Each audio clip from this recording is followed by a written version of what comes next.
always used to lay you clean up the messes. Down on my knees, thought I couldn't stand up on my own. Turns out sometimes you're stronger alone. Hey, Mike Shimwell here, host of the Shun Podcast. If you want to tell your story, buy a t-shirt, maybe some merch, maybe get some additional resources, you can do so at shunpodcast.com. If you want professional help to heal and recover from life in a cult so that you can figure out who you are and what you want out of this life, or maybe you just want to figure out where the patterns from the past might still be showing up in your life today, you can find help at exjwhelp.com. Again, that's exjwhelp.com. And every episode of the Shun Podcast has helpful links in the podcast and YouTube descriptions. So if you need something, you can always look there. And now let's meet our guest. Well, my name is Kari Hanks, and I am shunned. And my name's Kyle Hanks, and I'm shunned too, I guess. Kind of soft shunned. Okay, all right. And I'm not talking to former Jehovah's Witnesses today. What group were you guys from? Well, we use the term, now that we've left, we use the term 2x2 or 2x2. A lot of the X's use that term because we need a term. The people inside don't call it anything. They don't have terms. Well, they have terms, and we'll explain those, but they like to say that they don't have a name because Jesus didn't have a name. And when he called his apostles and disciples, they didn't go with a name. They just go with the name of Jesus. For his church, he didn't for his have churches. A name. Yeah. Right. So there's no name for the church and no name for the people and no name for the group, except for they do use names, and they use really generic names, and they get very confusing. And I found from listening to other Shun podcasts and things that there's a lot of common terms with Jehovah's Witnesses. Even we often I'm going to say we, like I'm still in it because I can't help myself. But we often call ourselves the truth. That's the main thing they call themselves. So when they're just referring to themselves among themselves, they talk about the truth or the way or the friends and workers. The friends and workers, which is the laity and the ministers, stuff like that. Okay. But they've been known as the 2x2s from outside of the group pretty much since the beginning of the foundation of the church. So it's as far as like publications in newspapers about them and things like that. I think that's really fascinating. As whether it was adopted as such or not, intentionally, it's kind of a control mechanism, even if you leave, because how are you like we have the ex-JW community, and so we have this large community of former Jehovah's Witnesses because there was this formal name, we all knew it, and for you guys, it sounds like your name has kind of been given to you by secular authorities or means.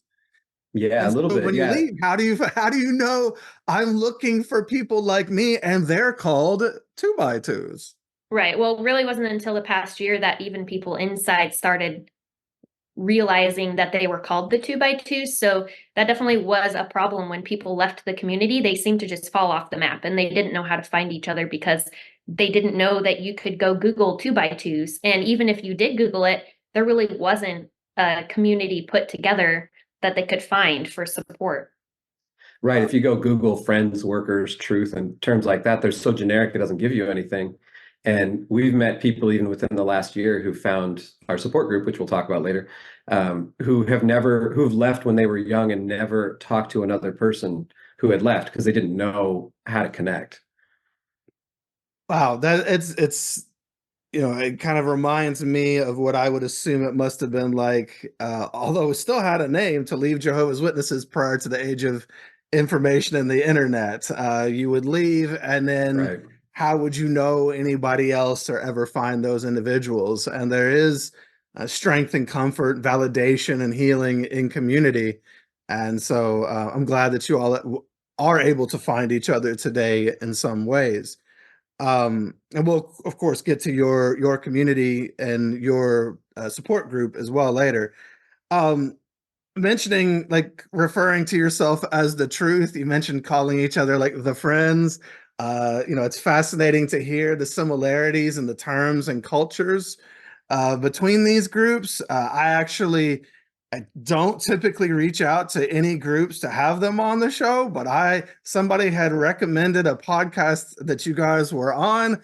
I listened to it and I said, wow, this group, it has a lot of similarities. And then I know, Kyle, you listened to my original podcast, ExJW Life. You listened to my story. And so you had sent me this list of common terms across the groups. And so I thought it was interesting. It might be interesting to my audience. So you guys call yourself the truth. Going to meeting, like that's a common phrase, isn't it? You're just going to meeting. Yep. Yeah, and we talk about each other as when we want to ask if somebody else is part of the group, we say, do they go to meetings? Very generically. Yes, there That's you how you go. find- Very yeah. similar. If you come across each other in the wild, that's what you would say. Do you go to meetings? You go to And meetings. speaking of meetings, how many meetings did you all have each week? Well, we had a Sunday morning meeting, which was kind of our worship meeting, and we don't have church buildings at all, so we met in somebody's home. So we had a worship meeting in a home, and the owner of that house was called the elder, and so he was the elder of the meeting, another term, I think. And that was that was where they would take the sacrament, which we would call the emblems, but and then on Wednesday nights, there was a Bible study where we would all study from a list someone made somewhere. And so those were our two kind of worship meetings. And then we have preachers who are itinerant. They go in pairs, hence 2 by 2 or 2 and 2. And I can't emphasize enough how much they hate being called 2 by 2s. It was preached against when I was younger to call them that. They would literally really don't say, like that. we aren't a piece of wood. We're not 2 by 2s. Right. So those preachers give up everything and go into the ministry, and for their whole life, they give up absolutely everything. They stay with the people who we call the friends. And they do that for their entire life. And they preach they call them either missions or gospel meetings, we call it. And that would be usually Sunday afternoons or evenings, and then sometimes one during the week as well. And they would do that in a public place. Again, we don't have a church building, so they would do it in a public place like a school gymnasium or a funeral home or a library. Any something public like that. hall that they could basically rent that wasn't being used on Sunday. So that would have been our third meeting of the week usually, is to go to one of those. Those ones were in public places and they're open to the public. And that was kind of what they did for proselytizing. They don't do much proselytizing, but they feel like they are because they do those. Yeah, it was open to the public technically, but they wouldn't advertise it. Not often. It's open to the public, but the public wouldn't know that it was there. Exactly. Yeah. Right. Yeah. It's not like they have a sign out front, like gospel meetings, come on in, or anything sometimes like that. Every once in a while, one of the ministers would get an idea and send out some business cards or something, or put up some flyers or something. When we were younger, it was more common. Like I know in our parents' generation, the workers or ministers would take even kids with them and like go door to door and knock and kind of like tell people about the gospel.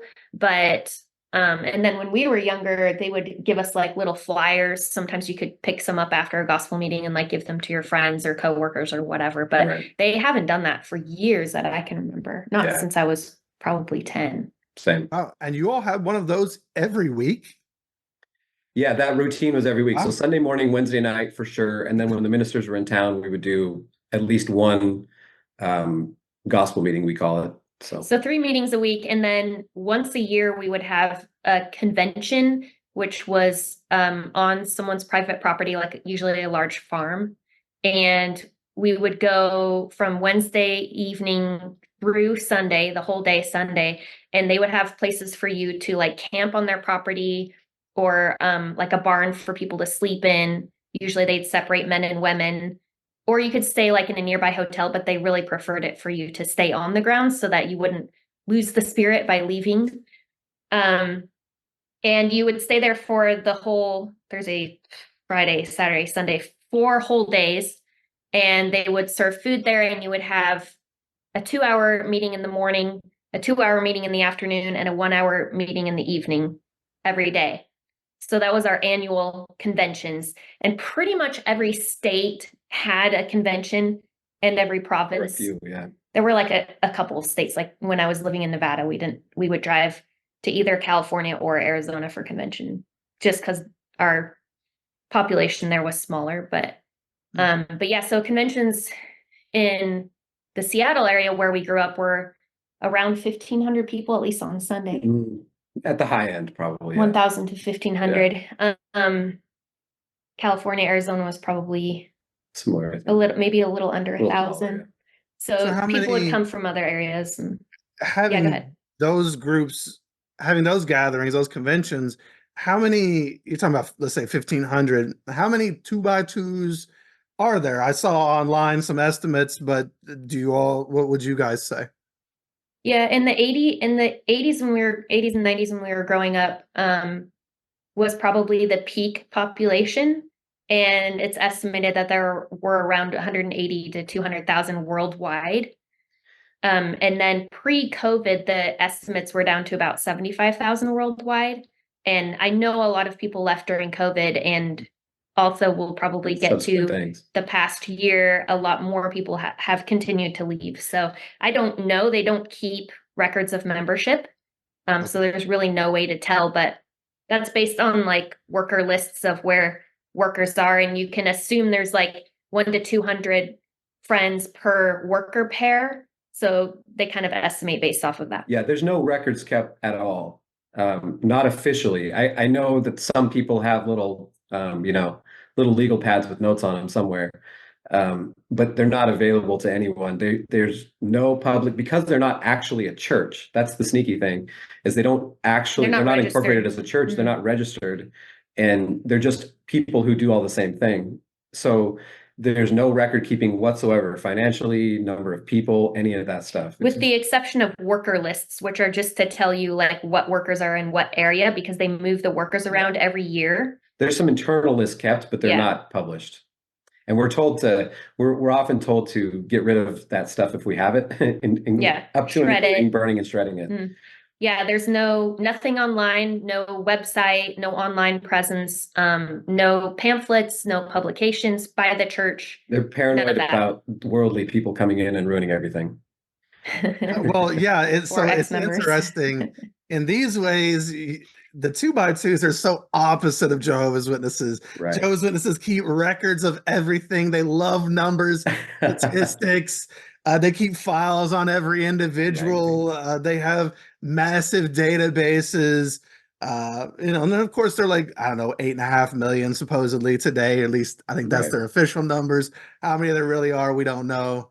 But so you can see kind of a difference there. But what you're describing, these meetings in the homes, is like the book studies we used to have. We used to have meetings in homes. Mm-hmm. In addition to the Kingdom halls that we would meet on Sunday, the official church building, so to speak, they would have meetings in individual homes on like Tuesday night. It was a little hour service, and you'd go and study a book. And that has since been changed. Now it's all at the Kingdom Hall. But it's interesting to hear, it's almost like a smaller version or almost a nexus of what Jehovah's Witnesses became in this large organization, which has come to bite Jehovah's Witnesses in some ways that I think that your organization, unfortunately, we'll get into some issues in the group later, but legally it muddies the waters, because there's not an official organized presence and a legal entity and everything. And so I know that can be a problem, but. Yeah, and that's funny because we were taught growing up that we were special because we met in homes, that every other church had church buildings, and we did not have official church buildings, even though we do have private property where we have conventions, and those put a lot of money into. They put quite a lot of money into convention grounds. Yeah. So it's basically a church building. I get that. It's funny because we all thought we were special in some way. We all thought we were different.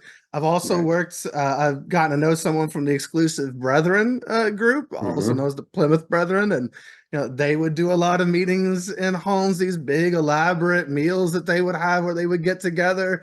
They did have buildings as well, but I think they refer to themselves a lot as like the truth of the way to. There's just so many of us. I believe your itinerant, I guess the workers, were they referred to as overseers? Workers, yeah. Yep. Workers. So they're all the pairs that travel around are considered workers. We call them workers, and usually you'll have a pair that's over, say, a few neighboring cities, something like that. They'll have an area, they call that their field, and they'll just stay for a year. They'll stay in the homes of people in that area. And so, like right now, we live in the Phoenix area, so there's, I think, what, 3 fields right now. So 3 pairs of workers in the greater Phoenix area. Then a step up from that will be the only leadership we have is one step up from that is an overseer, and it's a one male, older, usually worker, who he has a field himself, but he has the extra duties of kind of running stuff in his region. And the regions can include, maybe in some parts of the world, it's a country. In some parts of the world, in the US, it's usually down to a few states. So we live in Phoenix, and so our overseer would be over Arizona, kind of the Vegas area, and Southern California, something like that. Okay. Yeah, So- and workers can be brothers or sisters. Yeah. They travel in pairs by Yeah, gender. both, yeah. They do have women preachers, but the overseers or those in leadership would always be men. Okay. Interesting. So there were women who were allowed to preach or teach from the platform. Platform, we call it. Platform, yep. Whatever. Okay. We call it the platform. Yep. Okay. I know you guys also called everything that was not, I guess, everything outside of your group. Was that referred to as worldly? Yep. Yes. 100%. Okay. Yep. How would you guys have referred to us as Jehovah's Witnesses in our religion? False doctrine. Probably a cult. I don't know if we would have said that, though. I think we would say like false religion, false doctrine, stuff like that. Yeah, There's False sort of a catch-all religion. That's term what we talked about all Yeah. the time. Yep. From Revelation, Babylon the Great was the world empire of false religion. We had the true religion, and all of Yes, you yeah. were by default the false religion.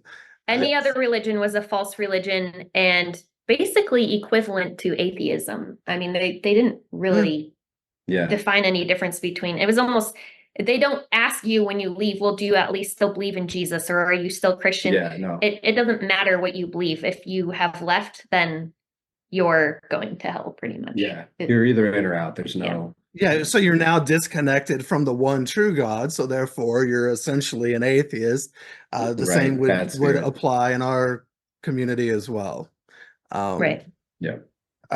Spiritual warfare. So you guys use that term as well? Yep. Mhm. Yeah. what was that that's for your you? struggles every day. That's your struggles every day against the world, the flesh, and the devil. Human nature. Yep.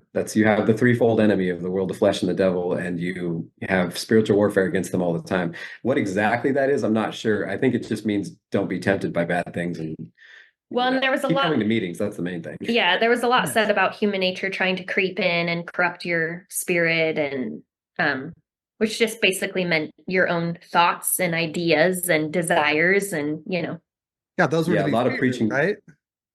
right. Yeah, a lot of preaching against yourself, Mhm. who you are. They never grapple with the idea that God also created you. They just tell you that you're bad and the things you think are bad, and you have evil impulses, and you need to, hammer those down all the time. And yeah. Yeah, Going the up against gaslighting is very real, isn't it? Yes. Yes, to make you turn against yourself so that you will believe whatever it is that they tell you. Yeah, and because so you're you just a don't good trust for nothing yourself sinner. either. Right. Mhm. Yeah. And then some other cultural similarities that you pointed out was the exclusivity and discouraging of relationships outside of the friends. So I assume that you guys maybe weren't allowed to have many worldly friends outside.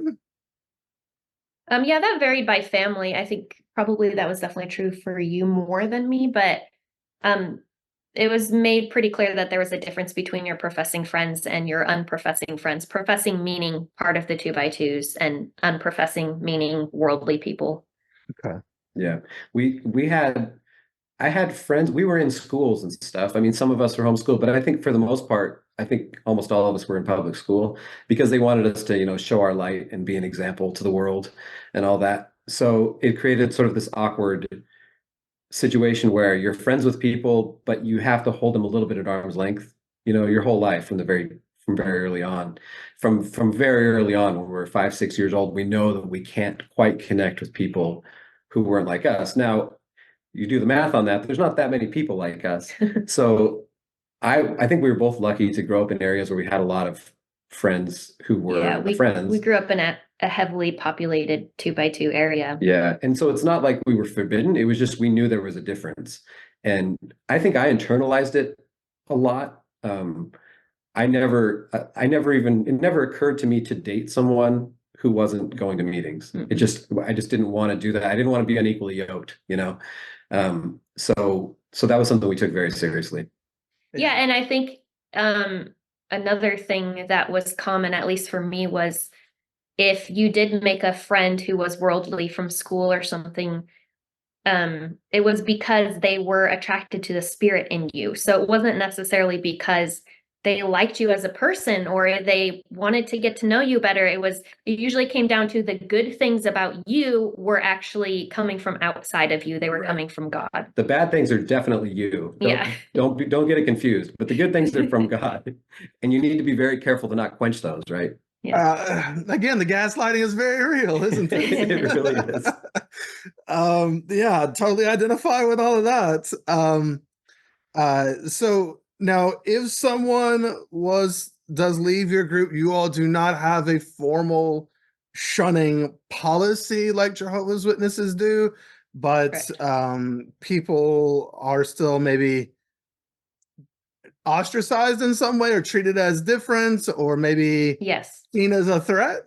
Is that how it's even worse? It's taught that if you know God's true way and then you leave God's true way, it's even worse for you because you knew what was right and you turned your back on it. So there's a little bit of grace given for people who have never gone to meetings and never met God's true way, in that maybe God just hasn't given them their opportunity yet. But if you know it and you're a part of it and then you leave it, that's particularly bad. So we pretty much lost our whole community when we left meetings. Yeah, there is no formal shunning because there's still the hope that they'll come back. And I think there's some sort of latent acknowledgement that being a real jerk to somebody isn't going to bring them back, but Still also happens, though. you're endangering, but there's also this, you're having to constantly balance this. They're evil. We want them to come back, but also we don't want to corrupt ourselves. Yeah, we don't want to corrupt ourselves by connecting with somebody that has left because they're extra evil, like Kari was just saying. So there's just this weird hands-off approach, and you're just viewed as a second class kind of a person. Well, and I think from inside it's viewed as like we just don't have anything in common anymore. If we don't have this foundation in common, then there's really nothing we have in common. Right. When I left, I didn't. Sorry, go ahead. If talking about that common foundation, if you were to associate with 2x2s, is their life so dominated by everything 2x2 that the honest truth is they really don't have a lot in common because they don't have much else to talk to? I remember as I was starting to exit Jehovah's Witnesses, there was a point at which my parents came to me and said, hey, let's just agree, kind of a boundary, not to talk about Jehovah's Witness things any longer, which I was on board with. I really didn't want to talk about it. But my wife and I would notice that when we would go visit my parents there, we would talk about things that were going on in our lives, and they clearly did not care. And they had nothing else to talk about. It was sad to see what a shell the relationship became because there really only was one thing to connect to. And that was really Jehovah's Witnesses and everything to do with it. There was no life really outside of that. So interestingly, the 2x2s don't talk about spiritual things very often amongst each other, like to the point that when Kyle and I started deconstructing, our exclusivity and our religion and our background, we found out, and this was 12 years into our marriage, we found out that we had viewed certain things quite differently. Like I was very literal when it came to the Bible, and Kyle took more of a broad overview, but we didn't know these things until we started deconstructing and talking about those differences. And when 2x2s are together, sometimes they do get into spiritual things, but not as commonly, I don't think, as like maybe a group of mainstream Christians hanging out together might do. It's very Well, interesting, but they do see people who are not 2x2s as sort of flat or 2D. So there's just that extra underlying spirit that is missing from your conversation that makes it feel very surface. well, Yeah, it's still your defining feature. okay. Yeah. Okay, I would say that it's not like we sat around and talked about how much we loved God all the time, Right. or anything like that. It was usually just talking about congregational activities, things Yeah. that were going on, Yes, people that's that you very met. It was common. really talking about the people, the The friends. people. Gossiping. 100%, That's what 100%. it was Who's related to who and what so-and-so's up to and who is ill and yeah. Yeah, Yeah. that's what the conversations. Well, and who did what, and who wore the what, or whatever. Yes, Whatever very the similar. scandal was. Yeah. I found it interesting that you all did not say bless you or wear crosses or anything that might seem like a worldly religion. Same here. We weren't even to toast, because Yep, we didn't do toasting, I don't know, brings the demons. It's to ward off evil spirits or something. I don't know. Something. Would your group have called themselves Christians? Oh yes, yes. We would not. Like we were not Christians. We were not a church. We were really not religious. It's not a religion. It's a way of life. Yeah, even though we consider ourselves the only followers of exactly what Christ said, we wouldn't, the term Christian we felt had been co-opted by the worldly people. So we didn't actually use that term, oddly enough. Interesting. We were true Christians and Same concept, used different that word. term, but really you'll notice that the religion was called Jehovah's Witnesses. It wasn't Jesus's Witnesses. And it's very Jehovah centric, not Jesus centric, even though they would call themselves Christians. So just interesting the way they would split things. A divorce, things like that, highly discouraged in your group? Yeah, Yep. very, very discouraged. This is one of those topics that gets into kind of the disconnectedness of our worldwide connected faith. Because we don't have a top-down organization necessarily, we just kind of have one overseer over a couple states nearby, and then you go over a couple states, they'll have a different overseer, and you don't go into, there's no higher step than that. So what has happened over time is some of the overseers who essentially speak for God, let's be honest, we probably wouldn't say that necessarily, but we do whatever they say. Some of the term or some of the practices have actually sort of what's the word, changed a little bit over time. So you'll have, even in the United States, on the West Coast where we grew up, divorce was highly, highly, highly discouraged, even in cases of terrible abuse, and remarriage was forbidden, period. Yeah, So, you could not take part or, be professing, and right. you could attend meetings, but you had to sit there and not be part of the meetings if you were divorced and remarried. So, and they would even take away your ability to partake in the emblems, I already forgot the other word for it, but sacrament. You couldn't take part in the sacrament. You couldn't give a talk in the meetings, what we call giving our testimony. You couldn't do any of that stuff until you squared it up again, which meant really either the other spouse dying or you getting remarried to them. And if once you got remarried to somebody else, you're completely off. You can still show up and hang out, but you can't do any of the activities. Now, I mentioned the West Coast because on the East Coast, they've loosened those rules a little bit. They make exceptions. Yeah. So there's some exceptions, and they call it, I think they say that they weigh the spirits or something like that. They test the spirits, and basically they maybe do some sort of probationary period, and then they let people back in. It's kind of more of a la carte. You get a slap on the wrist basically, and then eventually you're fine again. Like they're not, I mean, when I was young, there was a couple from the East Coast who moved into our area near Seattle, and they had a 2-year-old. And we had a Sunday morning meeting in our home when I was growing up. My dad was an elder, and they were attending our meeting and taking part. And the lady, we had them over for lunch after meeting one day, and the lady pulled my mom aside and very quietly told her, like, this is not my first husband. We're divorced and remarried, but this is our biological daughter together. And Dun, dun, dun. they talked to the workers about it, and this couple were told that unless they left each other and went back to their former spouses, despite having a child together, that they would no longer be allowed to take part. And they ended up moving back to the East Coast. I can see why. Yeah, so Wow. we have this worldwide fellowship, and we're even raised with hearing things like, we're a worldwide fellowship, we're all just following Jesus. The You can same go, you everywhere. can go anywhere in the world and find friends just like us, and then you actually travel around and find out that there might be subtle differences, but subtle differences to the true pure way are bad, right? You can't have a subtle difference to perfection. So Yeah, Right. and it's to the point that like the West Coast workers will not travel to the East Coast for convention and vice versa. They don't even trade workers across.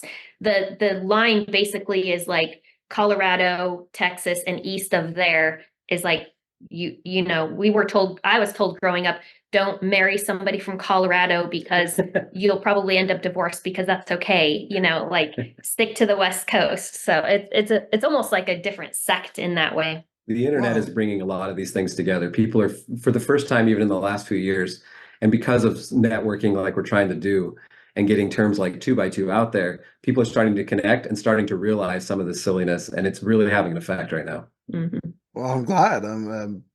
Actual truth is being Yeah. fomented through your conversations, and through the internet and through things like that, so people can actually understand the differences, and that it's not maybe quite as united, or not always exactly what it seems. And honestly, Yeah. in Jehovah's Witnesses, there's differences based on, like, I grew up in the Bible Belt, and so it's a more conservative area, and so there were more conservative views as to certain things that maybe they didn't see a biblical mandate on, like dancing or something like that. Like maybe on the West Coast it was a little more liberal, a little more free. There were some, obviously that wouldn't apply everywhere on the West Coast, but there were people that I met from the West Coast. It was like, wow, they kind of live a little bit more of a free life for Jehovah's Witnesses than those of us raised in Kentucky, Indiana, whatever. It was a lot more conservative here, Mhm. but still the rules were the rules. I mean, Yeah. divorce, you can't remarry until one of the partners moves on sexually, at which point that person would probably get shunned, and then you would be Right. free Interesting. to find somebody else and to move on.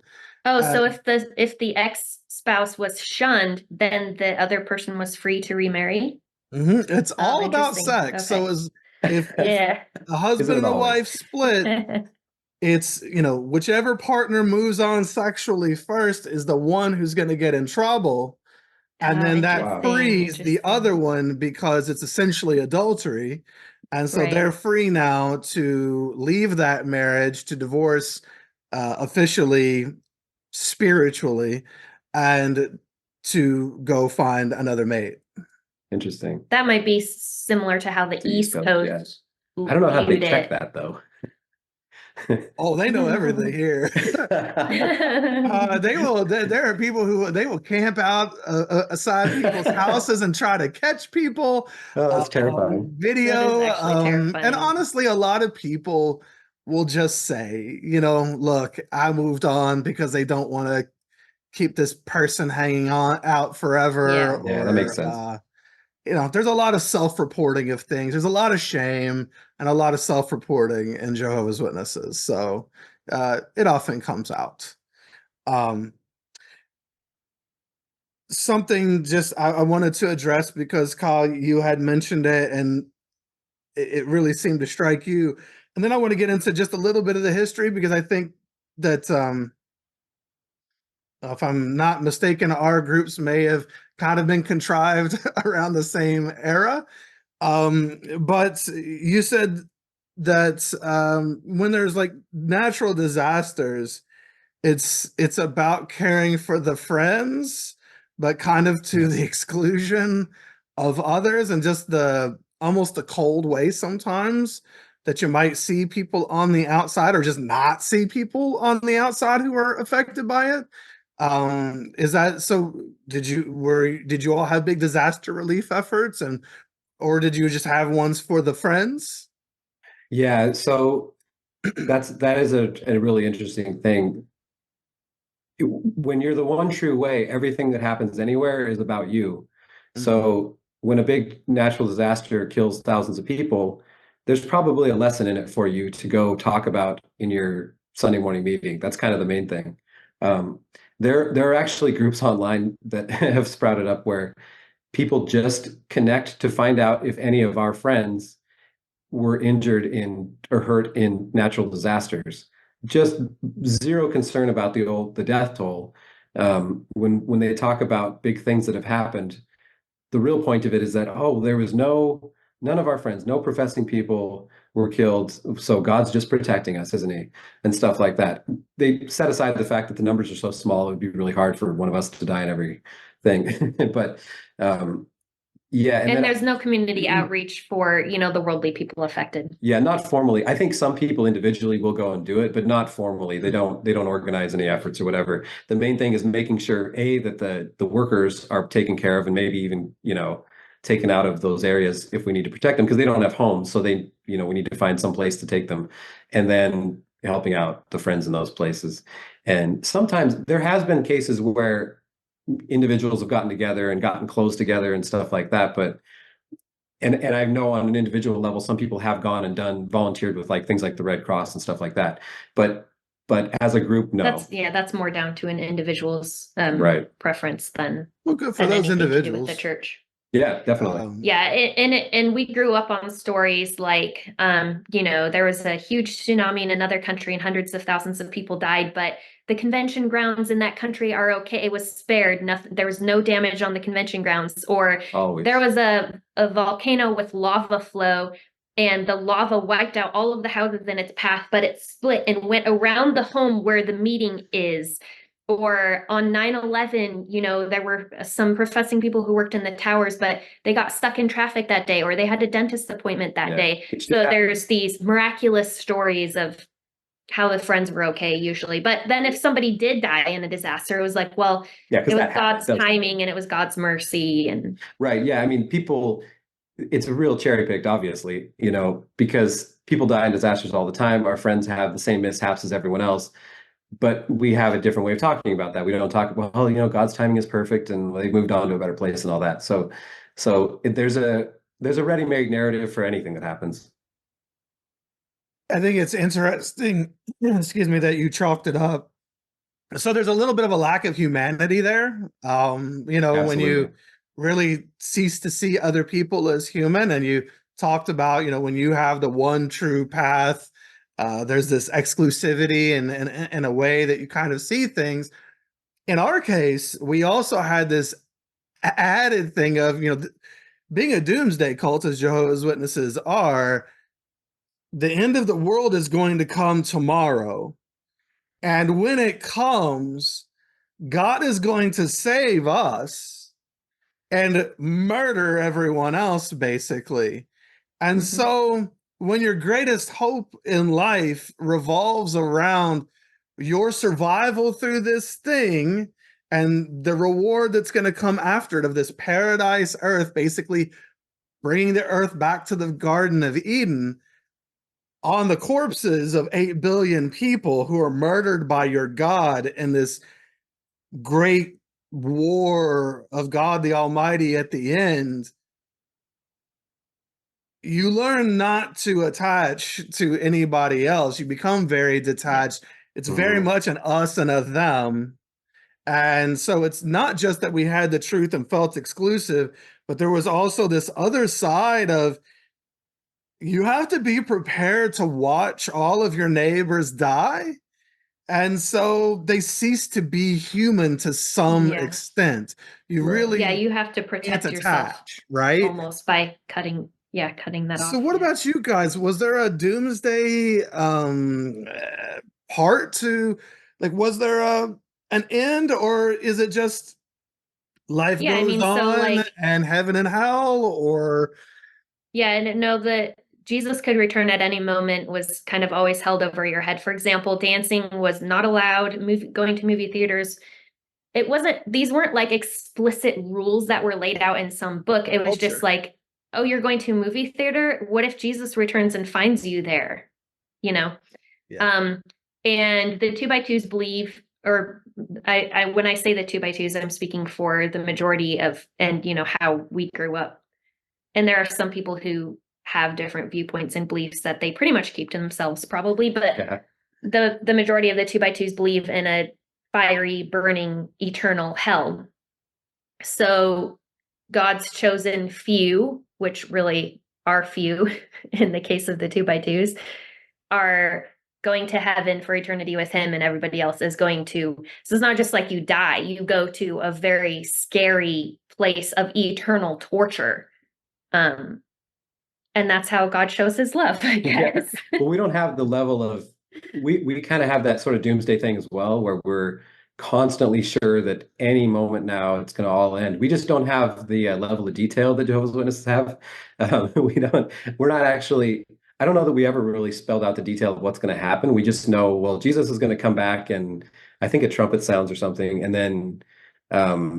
then the earth is folded up and he's done with it, and our spirits will go one way or the other. And those who already died faithfully will be, awakened from under his throne. And right. That's a hard stop. When Jesus comes back, it's over. There's no like secondary worlds or whatever. There's no earth ceased to exist. It's destroyed, and you go up to heaven or you go down to hell. Yeah, and there is I know in sort of mainstream Christianity, there's sort of the millennial reign conversations and stuff like that, all of those sort of like what happens between now and eternity. And I think if you got an individual person down and into a conversation, or a worker or something, they might have some thoughts about that. But I think there's also kind of an acknowledgement, partially because we just don't have any doctrine. We just have the King James Bible. So it's like, and there's some confusing stuff in there. So we just kind of hand wave that and say, well, we can't control it. What's going to happen is Jesus is going to return. He's going to take the good ones. He's going to leave the bad ones. Bad ones go to hell. Good ones go to heaven. But yeah, they look for signs of the end times. Like right now with everything going on and all the people leaving, they're calling it, oh, this is the great falling away that the Bible, foresees. Like this is the great falling away of God's people, and the test, and Jesus is going to return soon because God's people are really being tested right now, and the few chosen faithful that will remain are the ones that will be saved, and he's really testing the hearts of everybody else and kind of like separating the wheat from the tares, or whatever biblical analogy they might use. Oh, I know all of that. The goats from the sheep, separating the wheat from the chaff, and the refining of God's people in the time of the end, and the love of the greater number will cool off, and so the exclusive group becomes even those more who are lukewarm will be spit out. Yep. Yeah. Right. Oh, yes. All those things. Yes. And that's really handy, because that means anytime anything goes bad, and people start to leave, the automatic assumption from the inside is this is happening to us. So when people leave, it's not, those people never have a good point. They're leaving because it's been foretold that they'll fall away. So, Yeah, and that's a really good point, Kyle, because when you leave and you're taught that that's the easy way out. So people who haven't left really do not realize how difficult it is. Yeah. But it comes across as like an offense or a persecution to them. So they are the ones going through the hard time, and they are the ones who need to be comforted, and they are the ones who need to be, coddled. And meanwhile, you're going through, like for us, leaving was one of definitely the most difficult experience that we've ever been through. Yeah. And yet, no doubt, family and friends and loved ones, it's almost like they're the ones who need to be comforted.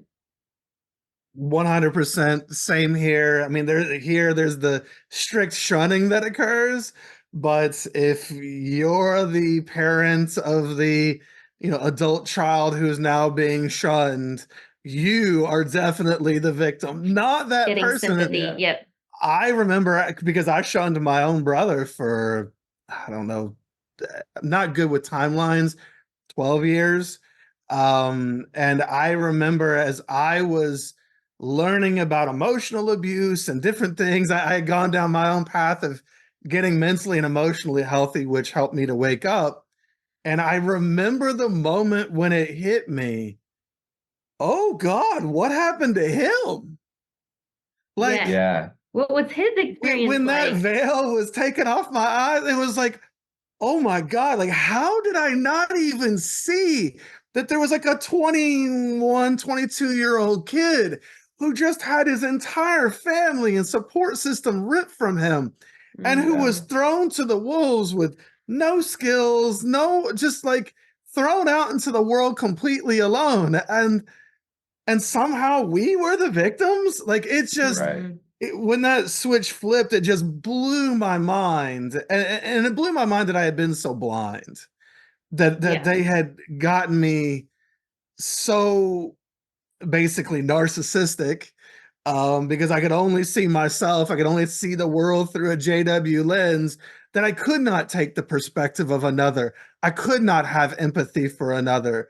Those things didn't exist because of the gaslighting and the programming over those Yep. years.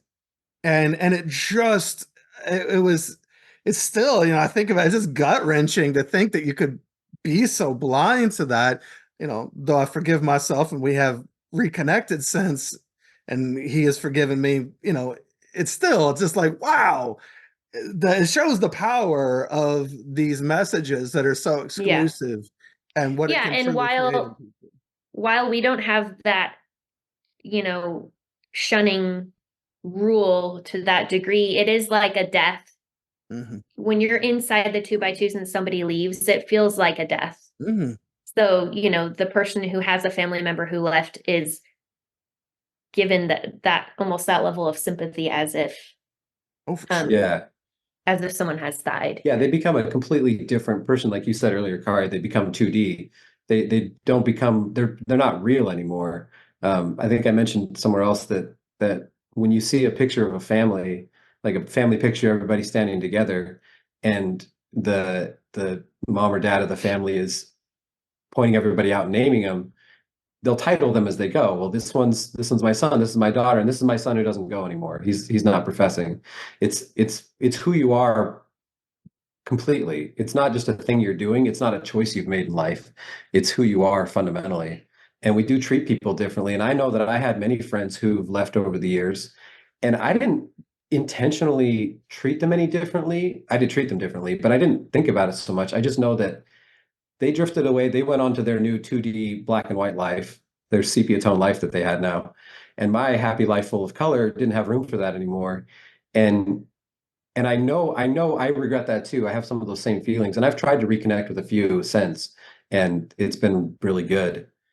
But yeah, the thought control of a group like that is really tragic. And there are exceptions. I want to shout out my mom. Like, she has been incredibly loving and supportive of our whole family. She's been very open-minded, very curious. And I don't know what I would do without her support. Like, I was terrified when I left that, anywhere from my family might stop talking to me to our relationship will change, because I'm very close with my mom. And it's taken effort on both of our parts for sure. And there are certain topics that we avoid, but yeah, she's been amazing. Yeah. Mhm. Agree. Well, that's great. And not all of our family has been that way. So we're very lucky to have her. And there's one or two friends that when we left, 2x2 friends who kept in touch and said, it doesn't matter to me that you've left. I still want to be your friend. So there are those exceptions of people who can look outside of themselves and have, unconditional love. That's great. That you can,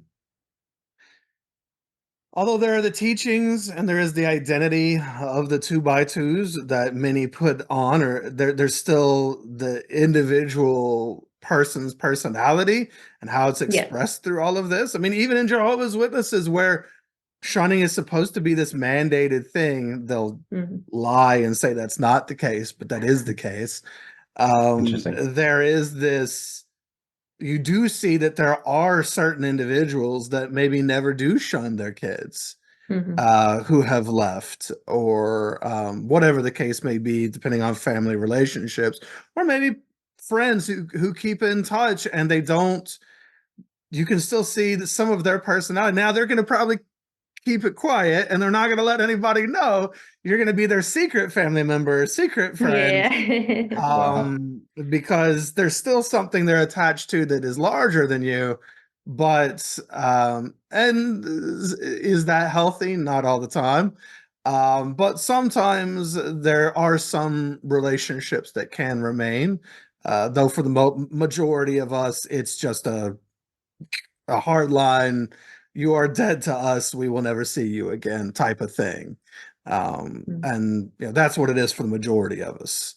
Yeah, I'm so sorry for everyone in your community who has experienced that. It's very painful. Oh yeah, it's one of the, I mean, the largest traumas that people face is that, Yeah, absolutely. it's how do you grieve someone who's still alive and they're all just Yeah. out there? They just, Well, and humans are social creatures. We're social animals. So like, yeah, shunning is, there's a reason why it's so painful. We're not made for that. We're not made for losing all of our community and family in one fell swoop like that. It's just, it is really traumatizing. oh, it is. And because of that, the focus gets put on the detachment at the end. And one of the things that we have to focus on really in understanding it all is that there was never attachment.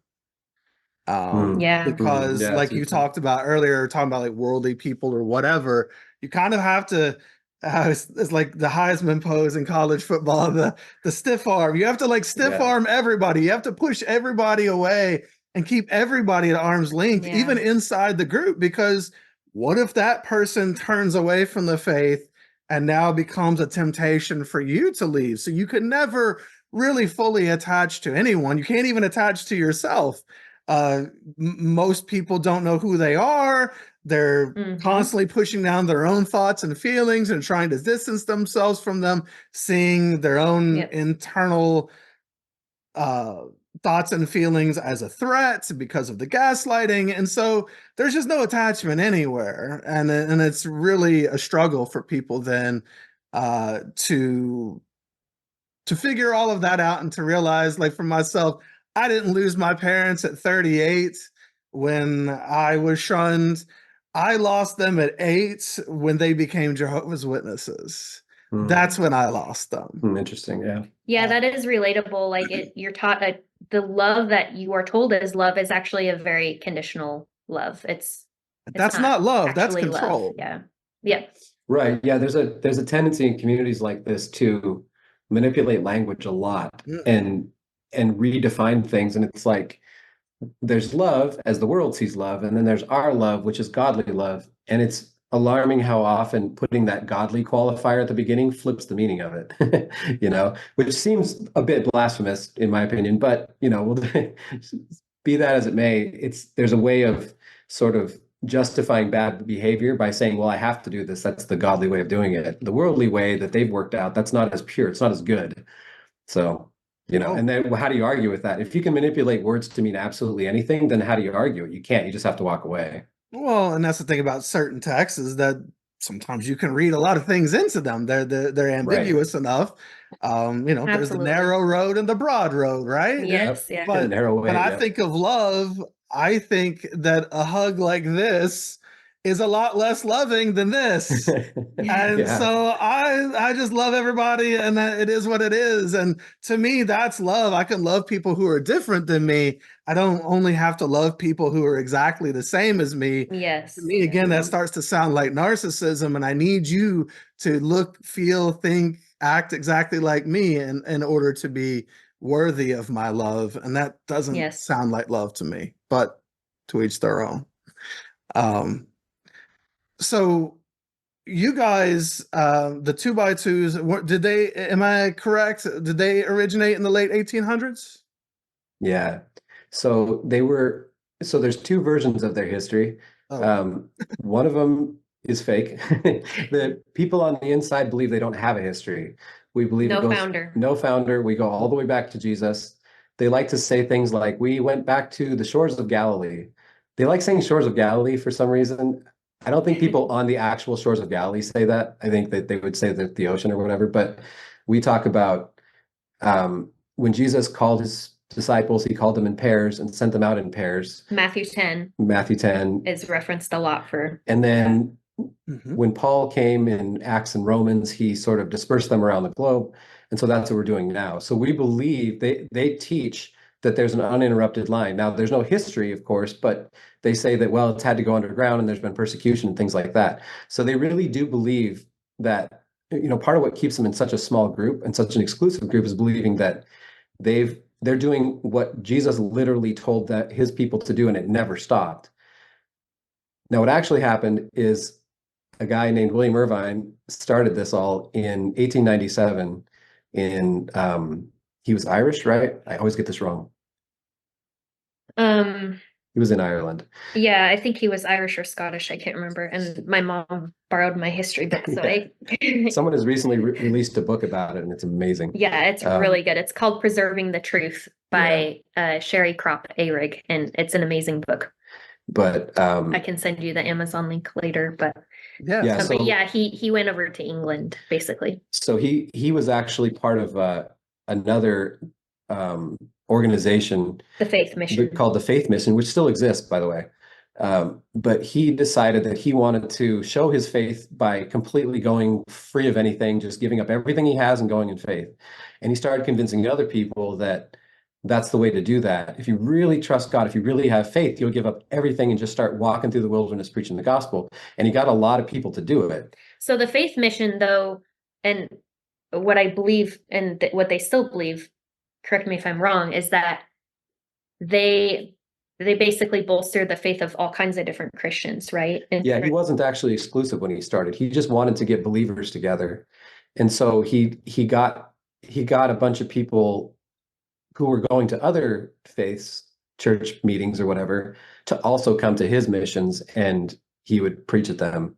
And that, of course, morphed really quickly. Morphed into exclusivity really quickly. Exclusivity really quickly when you realize that's the only sustainable way. So he had a bunch of followers, but they all needed to eat, so and have places to stay. And they put up with a lot early on, health-wise and things, to deliver this gospel the way they wanted. Eventually they realized they couldn't all be preachers and they couldn't all be, celibate and leave their families and all this. So they started developing, some people can maybe have some of these meetings in their homes, and then we'll go travel around and stay with them.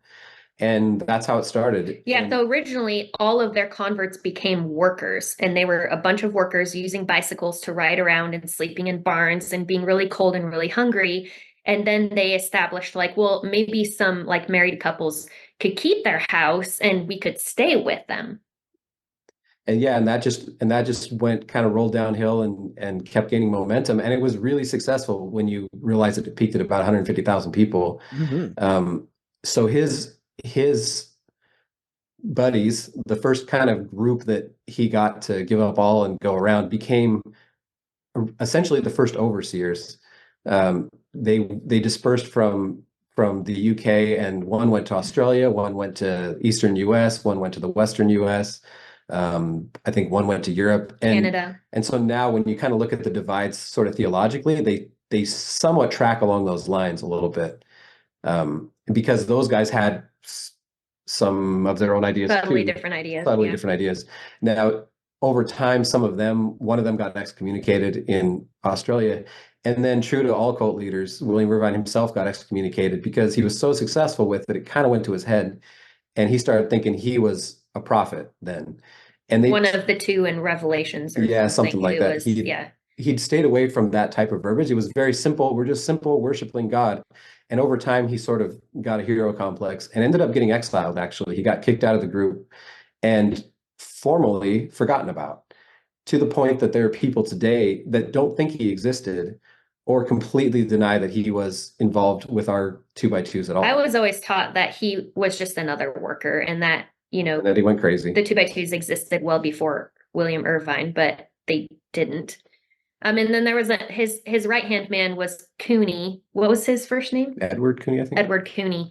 So there is another split off group called the Cooneites, but sometimes people call the 2x2s the Cooneites, but they're actually a different group. You'll find that term when you Google us. You'll find Cooneyite a lot, and people get us Edward confused. Cooney was another worker, like one of the OGs, and when overseers started kind of taking more power, they started teaching this thing called the living doctrine, which is where living witness doctrine, which is where you have to hear the gospel through a worker to be saved. They are the ones delivering God's message.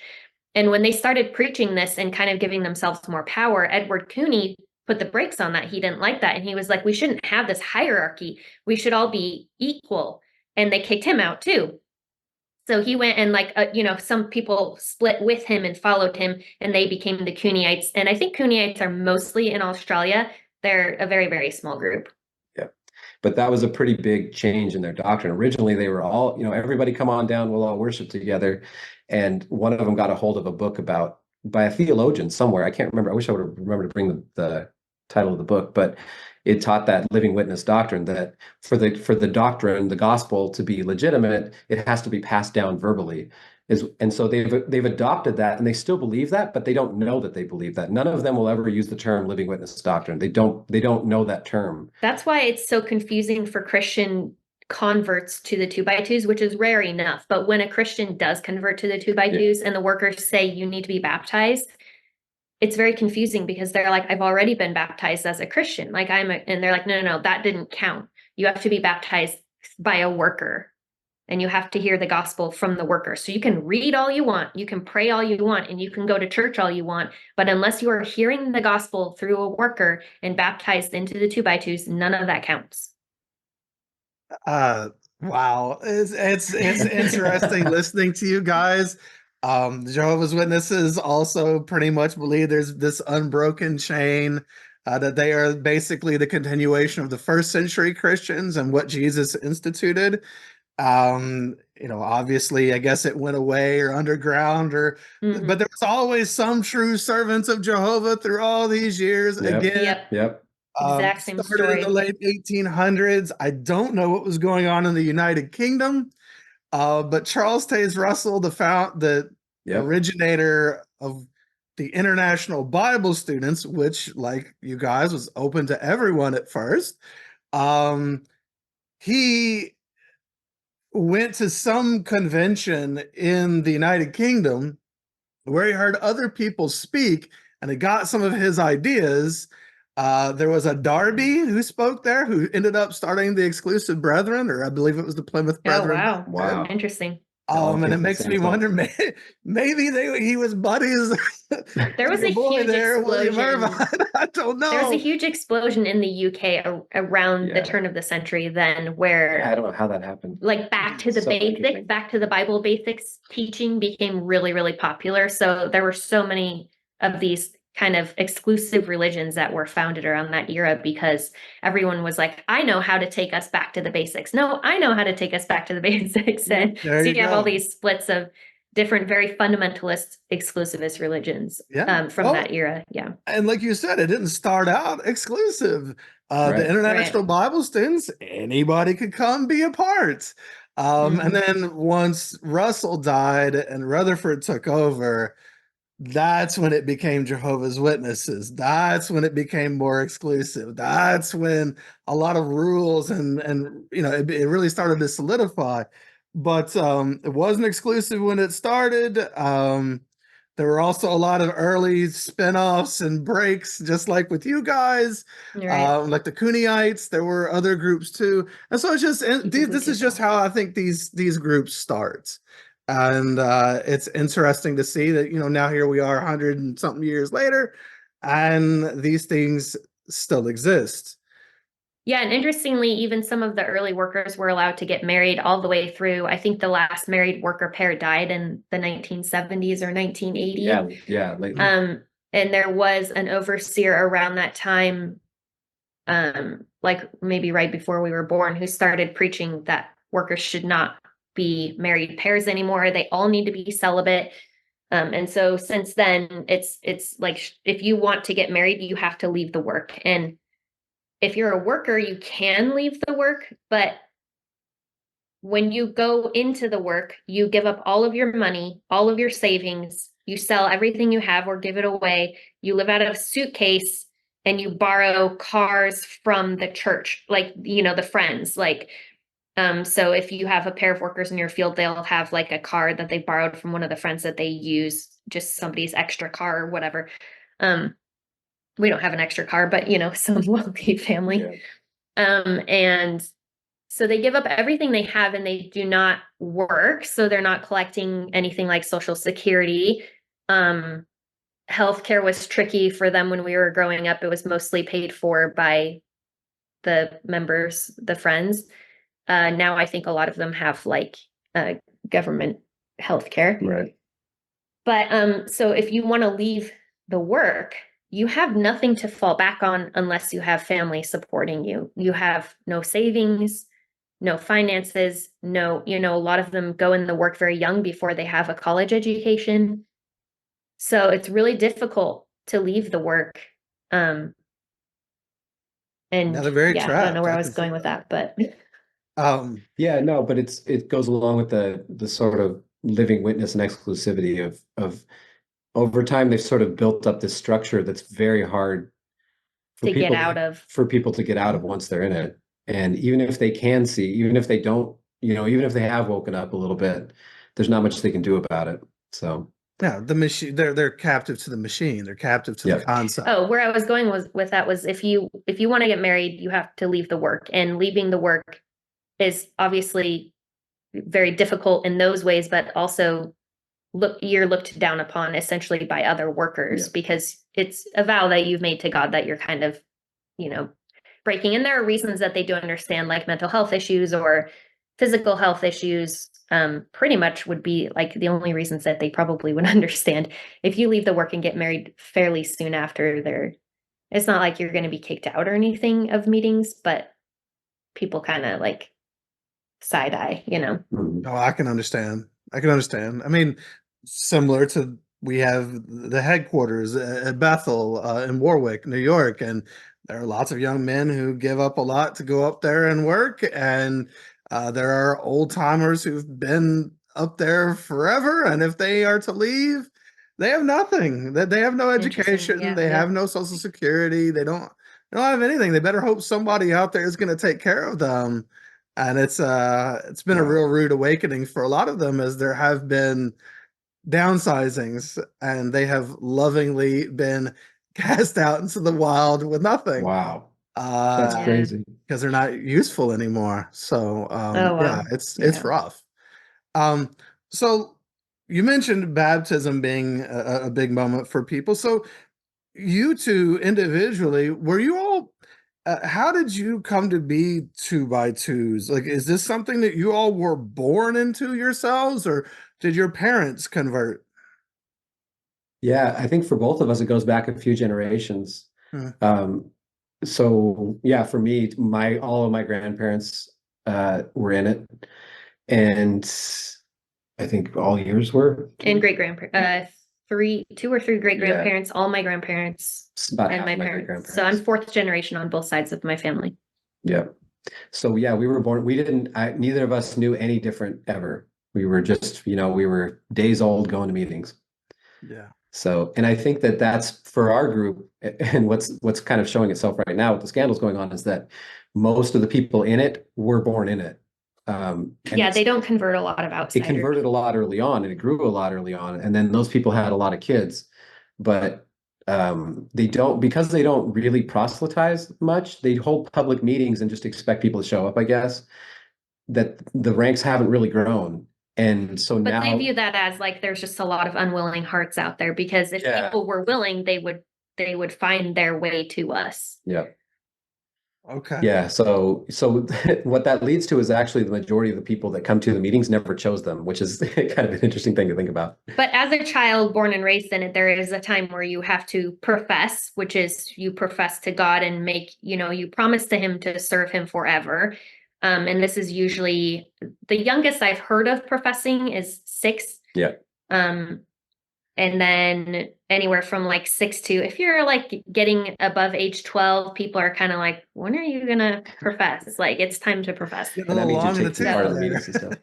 Yeah. Yeah. So it's I a was little pressure. 10 when professing is like, usually takes place either at a convention or a gospel meeting, which would be the Sunday afternoon meetings, which is where you sit and you listen to the workers preach to you. So nobody's taking part in those meetings, but occasionally at the end of those meetings, they will test the meeting, is what they call it, to see if any would like to make their choice to serve God. It's like an altar call. So I professed in a gospel meeting. I was 10, and then I was baptized when I was 16. So baptism, professing, they kind of, the equivalent would be maybe getting engaged, and then baptism is like your marriage, like you are committed for life, spiritually speaking, even though they actually view professing that way too. But baptism is just like another extra commitment. So that's usually typically done in your teens. Yeah, and I was the same, about 10 or 11, I think, when I professed, and I think I was about 18 when I was baptized, I want to say. And they do baptisms usually in nearby lakes or ponds.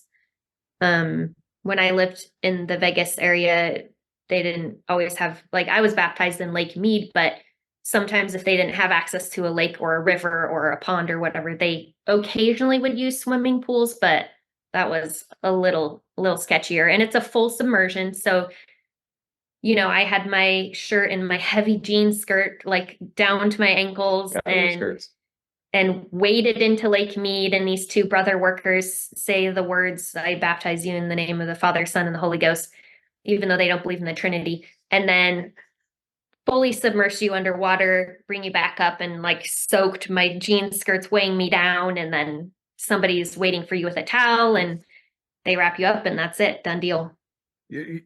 So you're not allowed to change into a modest, that's how Jehovah's Witnesses say, a modest bathing suit of some sort, with like no, they're not done in bathing over suits. It or something. You're right in your clothes. You're going in the way you're described. So jean skirts. Did you all wear? I'm picturing like Pentecostal or FLDS or something, like long denim dresses, hair in a we'll bun, get into the women were treated very differently, so it's definitely something we should. Yeah, there's a look. We have a look. I would say it's like maybe diet Pentecostal. It's like halfway between Pentecostal and Mormon. People derogatorily refer to us as buns and skirts because the guys can do whatever they want pretty typically, but women wear skirts and dresses all the time. And as they get older, especially when they're married, they wear their hair up on their heads in some kind of a bun updo. Well, all the time would depend on the family. Like I was allowed to wear pants growing up to school, but in meeting, that was changing absolutely too. Skirts and dresses only, never ever pants in meeting for women or girls. Usually hair up in a bun, no makeup allowed, no jewelry allowed, no piercings allowed, no tattoos allowed. Like we left 3.5 years ago, and I had to learn how to do makeup, and I got my ears pierced, and like all of these new experiences that I'm learning in my 30s, you know? For men, like, I think the main thing, even facial hair is allowed. I think the main thing would be to keep your hair short. Like once they got down about here or longer, that would not be okay. Yeah, the vibe is very similar to Pentecostal or apostolic. And people get the groups confused a lot. And we get so mad about that because it shows that we're not special. We really, really want to be special. And people keep comparing us to other groups that are very similar. But yeah, it's funny because if you're in public and somebody comes up to you and they notice particularly for women, they notice that you look different and that you're dressing different, and they have questions to the 2x2s, that's proof that they're recognizing the Spirit in you. It's not about how you're dressed. Yeah. Or if you recognize another 2x2 in the store, even if you maybe don't know them personally, like it might, you're visiting a different town and you're like, oh, I think that's a 2x2. And you're like, oh, we recognize the Spirit. Hey, quick announcement here. Some of you don't know, but I have a project dedicated to bringing in career and small business help into our community of survivors. If you'd like to learn more, possibly participate, go to theuprisingproject.com. It's linked in the description here. and read the page about our mission and also the page to join so that you can see the benefits. I'm bringing in resources and support, and you can be a part of lifting others up and finding help for yourself as well. So I hope to see you join in as we all rise up from the ashes of these groups that held us back. Well, no, wait, did you ever see people though where you thought you recognized the spirit and they were Pentecostal or whatever? Yeah, I mean, all the time. Yeah. Yeah. okay, yeah. And we would have Pentecostals come up to us a lot and be like, I don't know what their phrase is, like, are you a sister or something? Yeah, they'd have a little slightly different A little verbiage. different. And then we'd be like, well, I don't know. Do you know so-and-so? And we would name some overseers and they'd be like, no, don't know them. And we'd be like, I think it's a different group. Do it. Bad spirit. That's interesting. Wow, I just getting baptized in a denim skirt, that just sounds I know. awful. It was heavy. Yes, So holy. yes, that sounds awful. I was like, are they going to be able to pull me back out of the water? Yeah, and Float. possibly very cold, depending on the temperature of that Yeah. water when you're now stuck in these wet clothes. Oh, yeah. Yeah, no, we don't have any buildings, so we don't have any baptismal font. So it's all Yeah. just out in nature, wherever you can go. Wherever you can find Wow, it. wow. So there's a difference between so Jehovah's Witnesses have dedication and baptism, but dedication comes immediately. Well, you dedicate yourself, you meet with 3 different elders, they all ask you a bunch of questions, you answer those questions, and then they determine whether or not they think you're ready for baptism. If you are, then at the next convention or assembly, usually in a couple months max, you'll get baptized.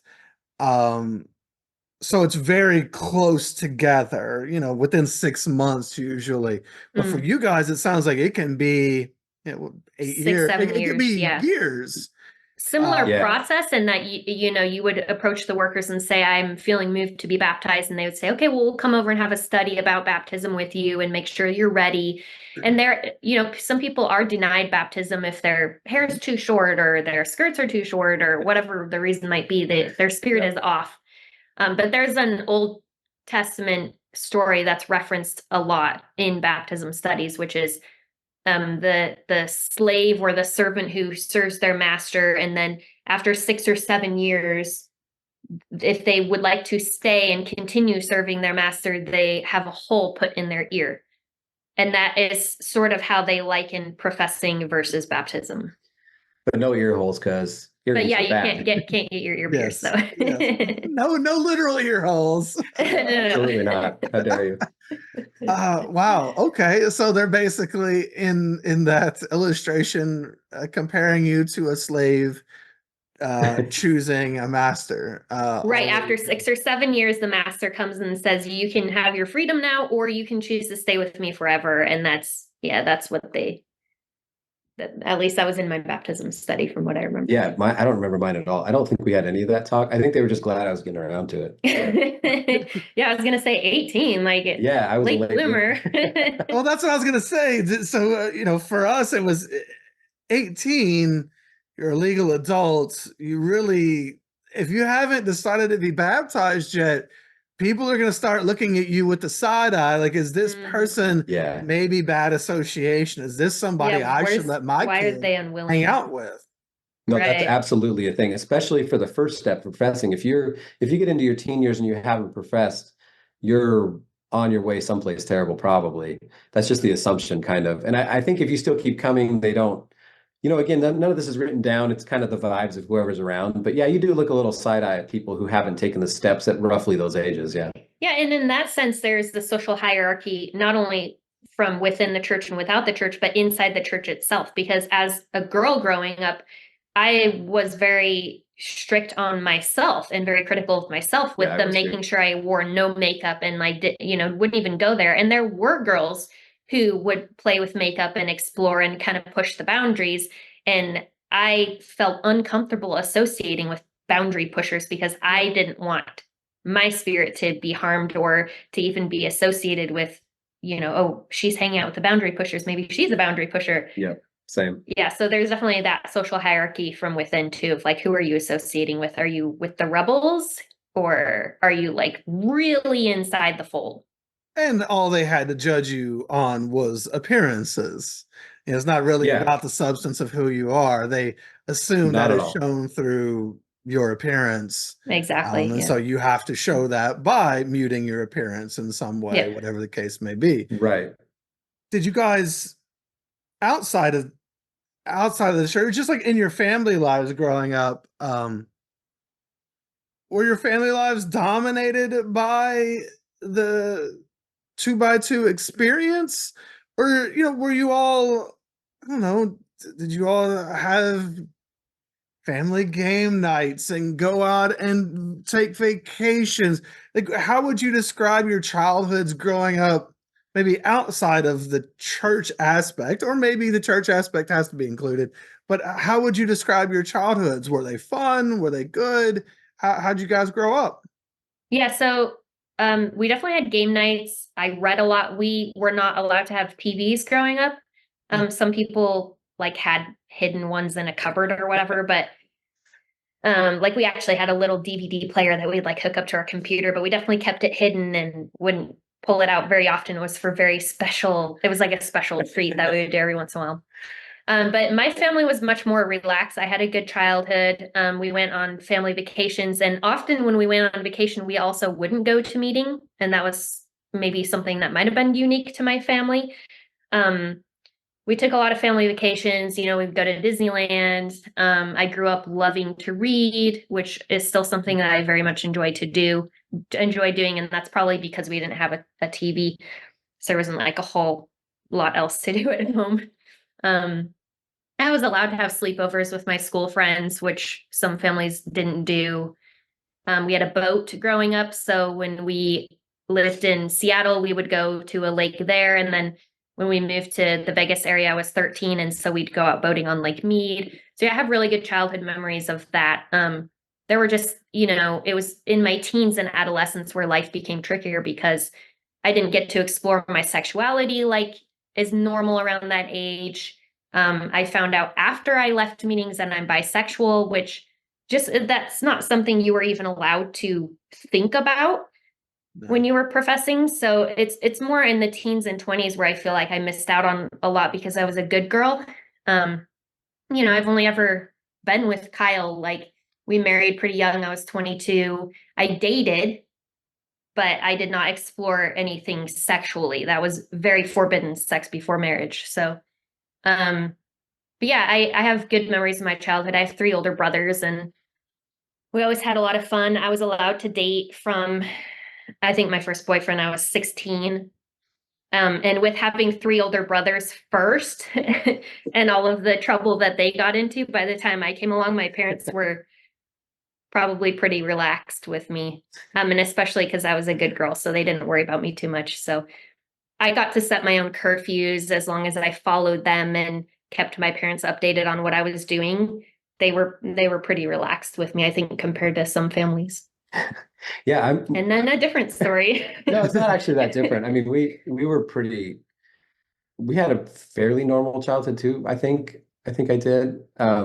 It's just one of those things. Normalized in your brain. Well, there's that. But like it's Sure. one of those things where if a choice had to be made between a meeting situation, a 2x2 thing or anything else, the 2x2 thing would win out. And so for us, like when we went on vacation, we would absolutely go to a meeting. And if we were traveling in an area that didn't have a lot of people, we would drive pretty far on a day that was vacation to go find one of these meetings. We had there was one time we were doing something really fun. We were at an amusement park and it was getting late and we were like, we're gonna have to leave pretty soon to make it to one of these meetings in a town that we weren't from. We were halfway across the US. And I was just in my mind, I was already kind of dreading it. I was like, man, I'm having fun. We're doing a fun thing, and now we're gonna have to leave. And my parents made just an unprecedented decision to not leave and go to a meeting because we'd been to one the night before. so we decided that might be a little bit overkill going to a meeting wherever they have them. because they're not always the gospel meetings and missions aren't always necessarily on the same day. Some areas will put one on a Tuesday or a Thursday or whatever. And the area we were in would have like a Wednesday and another Thursday, like in the next town over. And we were going to try to hit both of them. We decided not to. But that's the level of dedication. A lot of the vacations we had when we were younger, they were fun vacations. They were Disneyland and everything else. But a lot of times we would time them around, say, a convention in another state that was going on. We'd drop by. My family actually did something that's really cool now. And we don't have like a parallel that I can do for my kids really, but that was every year we would go to a new convention. So we would Convention hopping was fun when you were particularly a teen, because you could go look for, you're meeting you were people of shopping. the opposite sex, and yeah, totally. So that was actually kind of a fun thing. It was a way that I actually saw a lot of the country, was every year we'd go a little farther and find a new one and take a road trip to it. So in that way, it was positive for me. I mean, there's a lot of negatives to growing up this way. Was your sister allowed to wear pants growing up? No. Yeah. So his family was a little stricter, and there were, like Kyle said, meeting always took precedence. So like if I wanted to play soccer, I thought at one point when I was young, but practices were on Wednesday night or Sunday morning, so I couldn't do that. If a friend invited me over on a Saturday night, no, that's not a good idea because we have a meeting in the morning. Definitely no dancing, no movie theaters. I didn't go to a movie theater other than my brother snuck me into a movie when I was like 11. But other than that, it wasn't until I was a teenager. Yeah, it was preached constantly that if you don't go to the meetings, bad things, question mark, evil. Yeah, you'll die in a car accident, or you'll get right. cancer. There was always these scary, like, oh, this person, we're not saying this will happen to you, but one person did, and then they died in a car accident. And those type of ridiculous stories were always told from the platform. Well, this person said that they wouldn't go to convention with the rest of their family. When that family went home, that person was dead on the floor, that kind of nonsense. And so there was always, it's like we were out in the world and we were in the world. We were in the world, but we were not of the world. We hear that a lot. And so it's like we're out there, but we're in our own little mental prison that we carry around with us. And not every family allowed this, but we were allowed to watch TV on vacations. Our hotel room had a TV. It was like every vacation was like fighting over the remotes with my siblings. And my parents would be like, guys, let's go outside and explore this like new town we've never been to. And we're like, no, we want to watch TV. I was lucky because my siblings would want to go to the hotel pool and I'd be like, I am watching ESPN. Or we'd go to a worldly friend's house, and all of my worldly friends basically stopped inviting me over because all I wanted to do was watch TV at their house.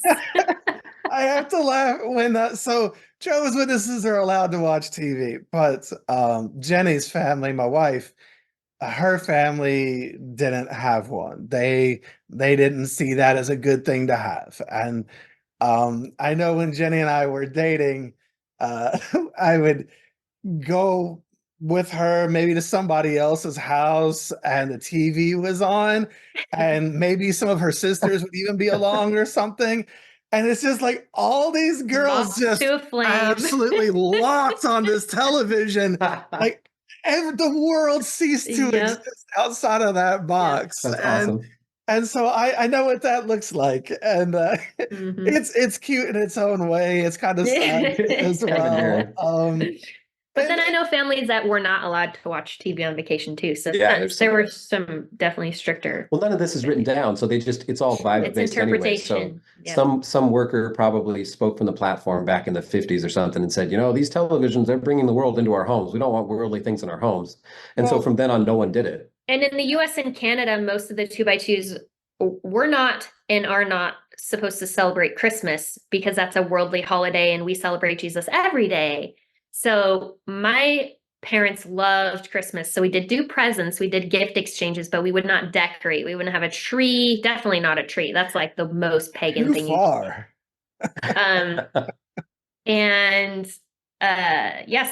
then like in Australia and New Zealand, from what we've heard, Christmas, they do celebrate Christmas. Like they have Christmas trees and everything. And what we found out was it was in like my mom had a Christmas tree growing up. So I'm like, wait, how come you guys were allowed Christmas trees and we're not? And it was like back in her generation when she was like 10 to 15, a worker started preaching in the US and it went up into Canada that Christmas trees were bad and we should not be bringing them into our house and we should not be worshiping Christmas trees. And if you had a Christmas tree, you were definitely worshiping it. So Christmas ceased in the US and Canada, But Australia and New Zealand didn't get that memo. Forgot to tell them. So, but in Australia and New Zealand, at conventions where you park, they have big fields where people park their cars for the whole convention. Workers would go around snapping antennas off of people's cars because radios were bad and evil. We didn't have that happen in the US. Yeah, so a worker down there decided to make a decree one time that we shouldn't listen to radio in our cars, so they started breaking off all the antennas. In the US, that sounds crazy. So it's like you can see how Literally damaging other people's property. different areas just end up with different standards. Wow. And we all have unity in Christ. So Yeah. it works out great. Yeah, we were allowed to listen to the radio. Yeah, You never were not. Yeah, we had mixed feelings about music. I liked music that maybe my family didn't enjoy so much, but In I your just listened to it in the headphones, car. maybe. Yeah. Yeah, or in the car. Yeah. Yep. Well, it's interesting to look back at all of these things. I mean, obviously, holidays were not something that, as Jehovah's Witnesses, we didn't celebrate celebrate any them. holidays, no birthdays, no Christmas. Oh man, Brutal. that is so brutal. there's 0 holidays. But so it is good to look back at the good times and to see that there were these good times, but that's also sometimes what makes it so confusing. Mhm, Because absolutely. there's, at the same time that there were these good times, mentally and emotionally at a minimum, you can't be in a cult and not have it be abusive. It's Yes, abusive in yeah. the way we were gaslit and the way we were made to feel like we could never be good enough, and this constant striving A and lot of emotional, mental, psychological, yeah. spiritual, whatever you want to call it. Yeah. Well, yeah, you mentioned earlier, like sexually. Yeah, Mhm. there's a show on Netflix called Sex Education that I Yes, think it's a is a great really, show. really Love that good show. show. Yes. Because it Yep. shows what none of us were allowed to explore, or just that Yes, natural exactly. way that people's sexuality maybe develops. Yep.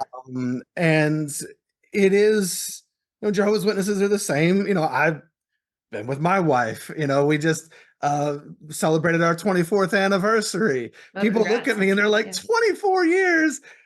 You're not old enough to be married. Well, yeah, I was 22, Our 15th 21. is next month, so yeah. Yeah. Yeah, I was 21. She was 19. I was close to 22. And that's the world we lived in, right? Mhm. And it does, there's a lot of sexual repression, and that has Oh yeah. consequences. There's mental and emotional, psychological repression.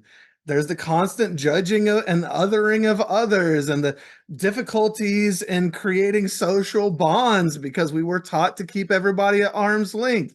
There's just a lot of things that come from those environments that are very damaging and that really Yeah, hurt even the people. self-talk that you learn, and Oh, yeah. self-esteem is equated with pride, and exploring your interests might conflict with meeting times, and you shouldn't be too interested in hobbies or really anything outside of meetings because you don't want something to come before God. Yeah, so definitely a lot of some of it's very insidious, but it's absolutely there. Yeah. Well, a hallmark of gaslighting is weaponizing things that are near and dear to you. And so Absolutely. Yeah. Right. I don't know Right. about you guys, but in our meetings, we often heard the scriptures about how the heart was treacherous. Who Yes. could All the know it? time. And do not lean Yep. upon your own understanding. So don't Man's trust your wisdom own leads feelings. into a maze. Yep. Okay, yep. Don't trust your own thoughts. You Yep. are not to be trusted. And so there's this distancing of you from you. And anytime you start to Right. rise above the surface, that's smashed down with some sort of Yes. Yeah. judgment or rule.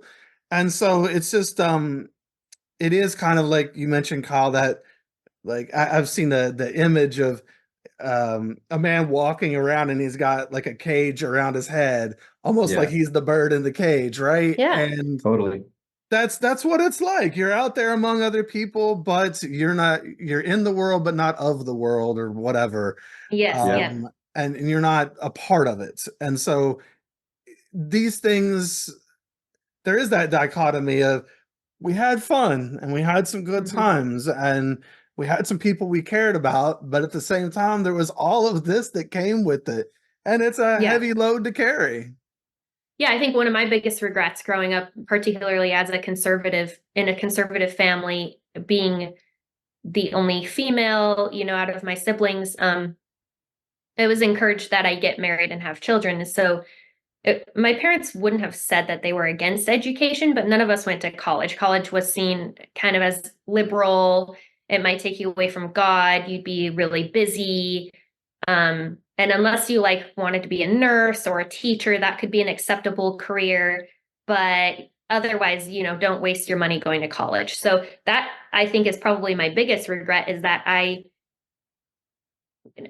kept myself from information, but the church did as well. Like, there were certain books I didn't read and certain types of music I didn't listen to. And now I just a year ago enrolled online at a community college to get my 2-year degree, because I don't have that. And that's one of my biggest regrets, is that I didn't educate myself.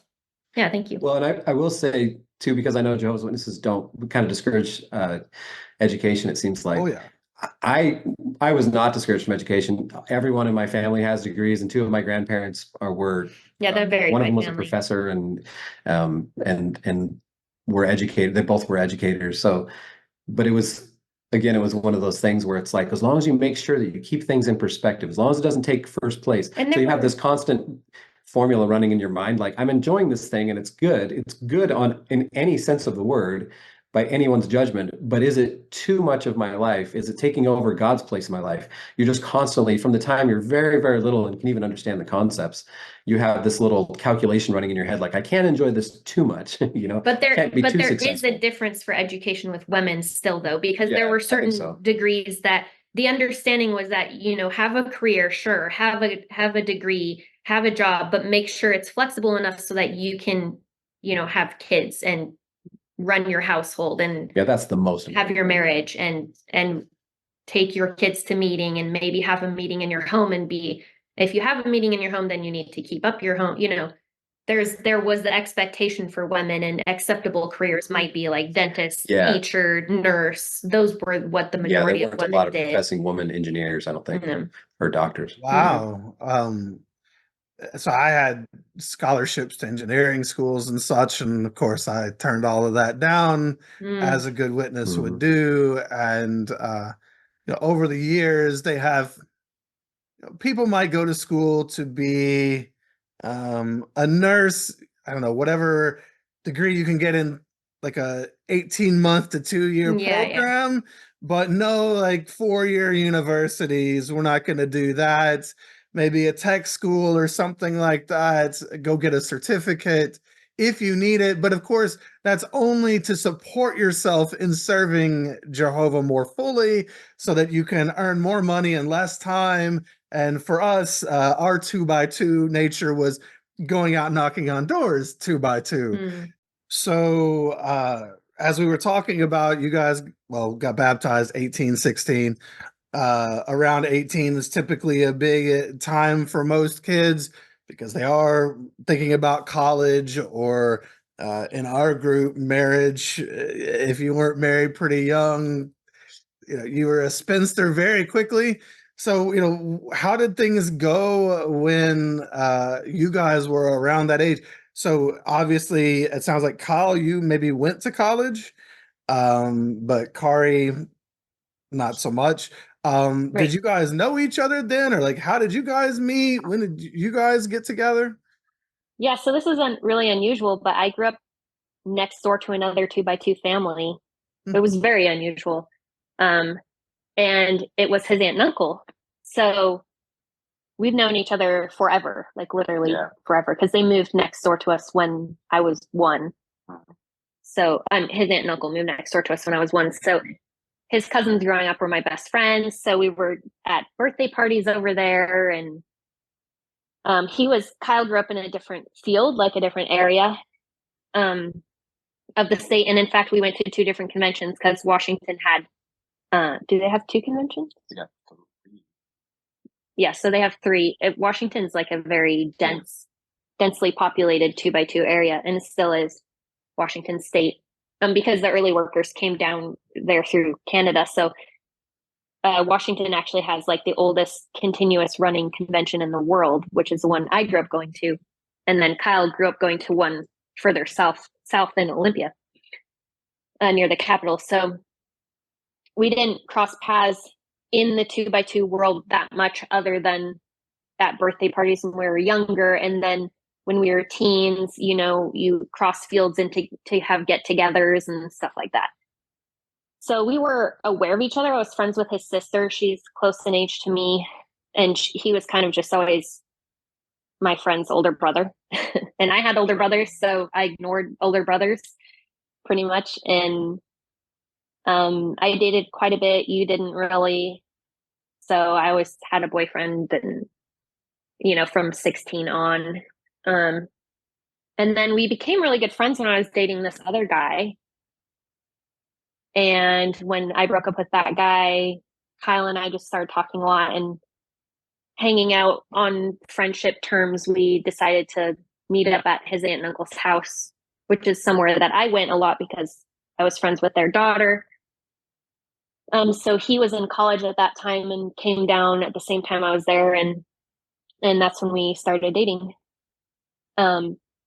We dated 6 months, and then we got engaged. We were engaged for 9 months, and then we got married. And it was a fun wedding because his aunt and uncle feel like, you know, my second parents. So we were like, we don't know what side of the aisle to sit, everyone just sit wherever you want. So that part was fun in that, you know, everybody knew each other and our families knew each other pretty well. So then Kyle, so you guys got married. Oh, do you all get married in since you all don't have formal buildings, like we would get married oftentimes in the Kingdom Halls. Did you guys get married like in somebody's backyard or a park? Wherever, yeah. Yeah, often backyards, or sometimes you'd rent a community hall. I lived at home till I got married.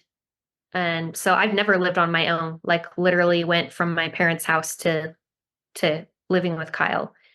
But yeah, our wedding was at in Henderson, Nevada, at a country club that, you know, did weddings. So, but a lot of 2x2s do more community halls, or like your sister got married in your parents' backyard, which was a very beautiful property. So that worked fine. But yeah, pretty much.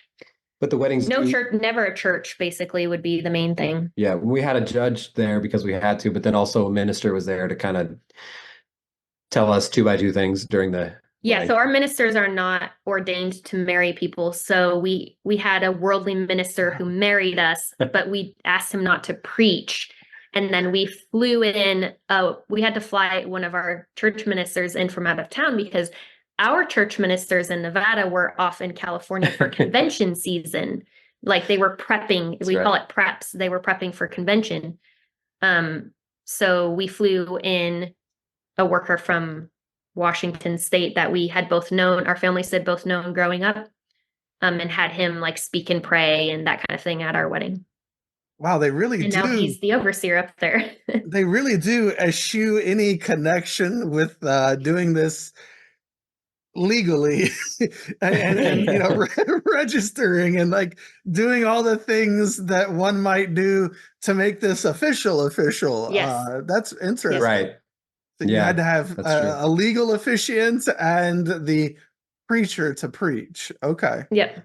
And so you guys get married. So were you already in? So you were already in college, or had you graduated yet, Kyle? Or yeah, I had just graduated a year earlier. So yeah, we just got married, and at the time, her family had moved to Nevada years before, but we kept in touch. So after the wedding, she moved on up to Washington State, which is where we moved back to Washington for 3 years, and then yeah, we've been in Arizona for coming up on 12 years now.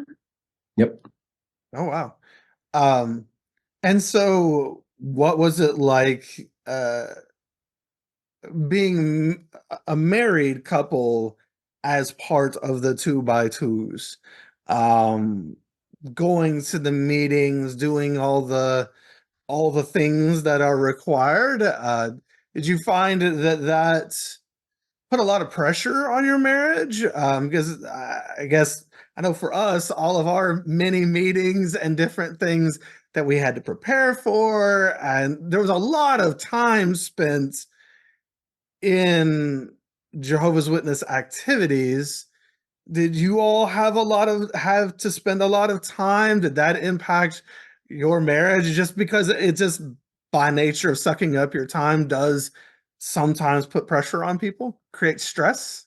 It wasn't really different than when we were single in that we still had the 3 meetings a week that we attended. So with Kyle working, of course, that meant we had pretty much one weekend day.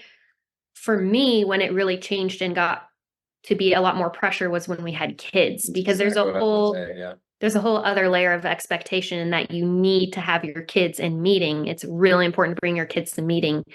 And if you're not attending the meetings regularly, people think you're falling away. So and that wasn't really a problem in our early years of marriage, yeah, until we had kids. And then it's a whole other thing to get babies and kids ready for meeting, and the kids don't want to go because it's boring. We don't have a separate like area for kids to go. They are taught to sit there and be quiet, sit on the chair the whole time. You know, babies can be on laps, but once they're a certain age, they have their own chair and they're expected to sit there quietly throughout the whole meeting. So it's a lot of expectations on very little humans who are wiggly and noisy and whispering. And yeah, when I was growing up, there was like a point of pride in parents that if you had to take your kid out to a back room because they were being too noisy, if you spanked your kid loud enough for everybody in the meeting room to hear you, then you were probably doing it right. I felt very uncomfortable spanking. That wasn't something that we did with our kids. That's changed a lot in our generation. There's not as much of that. It still happens, but I would say Still does, much yeah. less. Yeah. So we kind of had, maybe kids who were a little bit wigglier and a little bit more whispery. I was definitely a perfectionist as a 2x2, so that it just felt like a lot of pressure for everybody to look dressed up for meeting and have everybody's hair done for meeting and have everybody sitting quietly for meeting. And then when you're nursing a baby, or it's just, and you're exhausted because your baby was up all night, it was a lot. That's when it started to get like, I don't even enjoy being in meeting right now, Well, yeah, and perfectionism is often an outcropping of being in these groups. I've always liked the term Absolutely. for its process addiction. I like Yeah. that Yes. term, and it's very true. We grow up, and there are just these processes for everything, and there are rules, and they must be followed, and everything must be just so, and there are Yes. Yeah. expectations. And Yeah. these groups create a lot of perfectionism. A lot of us felt out of control, and so we were grasping for control where we thought we could get Absolutely. it. And there Yeah. was acknowledgement from within the 2x2s that it was harder for mothers, but the idea was, particularly mothers, because they're the caretakers of the children during meeting. That's the female role. But yeah, I mean, you kind of have to train up your kid to act appropriately and behave appropriately, and it's a lot of pressure. It really is, isn't it? Um, so Kyle, while Kari was watching the kids doing those things, are there expectations of the men in the congregation? Like for us, we were expected to participate in the meetings, which meant raising our hand and offering comments, or giving Bible discourses, or running the yard maintenance crew and making sure that the property was maintained, which I guess maybe not so much for you guys if you don't have your own buildings. But like we had to handle the microphones, we had literature to pass out, had to take inventory, collect money. There were all these like little jobs around the congregation to do that kept a lot of the brothers extremely busy. Were there things like that for you guys? Mostly a gospel meeting, I would say, right? Yeah, not so much that. So when we profess, when we're 6, 8, 10 years old, we from that point on, you're sort of expected to make a public statement in each of the meetings. So you stand up and we call it giving your testimony, which is basically just get up and speak for a couple minutes about your thoughts on the Bible, or if it's a study meeting, what your thoughts are on the study. And also there's prayer. Everybody takes a turn. So everyone takes a turn doing this. Anybody who's professed has done it. They do a prayer. And then when testimony times comes, we each do testimonies. And everyone has that expectation. So I wouldn't say, so for most people, for most meetings, there's not a whole lot of difference in expectation. And I also, The elder and his wife get the home ready for the meeting and set up the chairs and so I also took just as much, or I tried to anyway, except for I couldn't nurse a baby, but I would take the kids out too if they were getting rowdy Yeah, or he whatever, was a just hang huge out with them. helper. But then the main responsibility, of course, is the elder of the meeting, which is the owner of the home in these cases.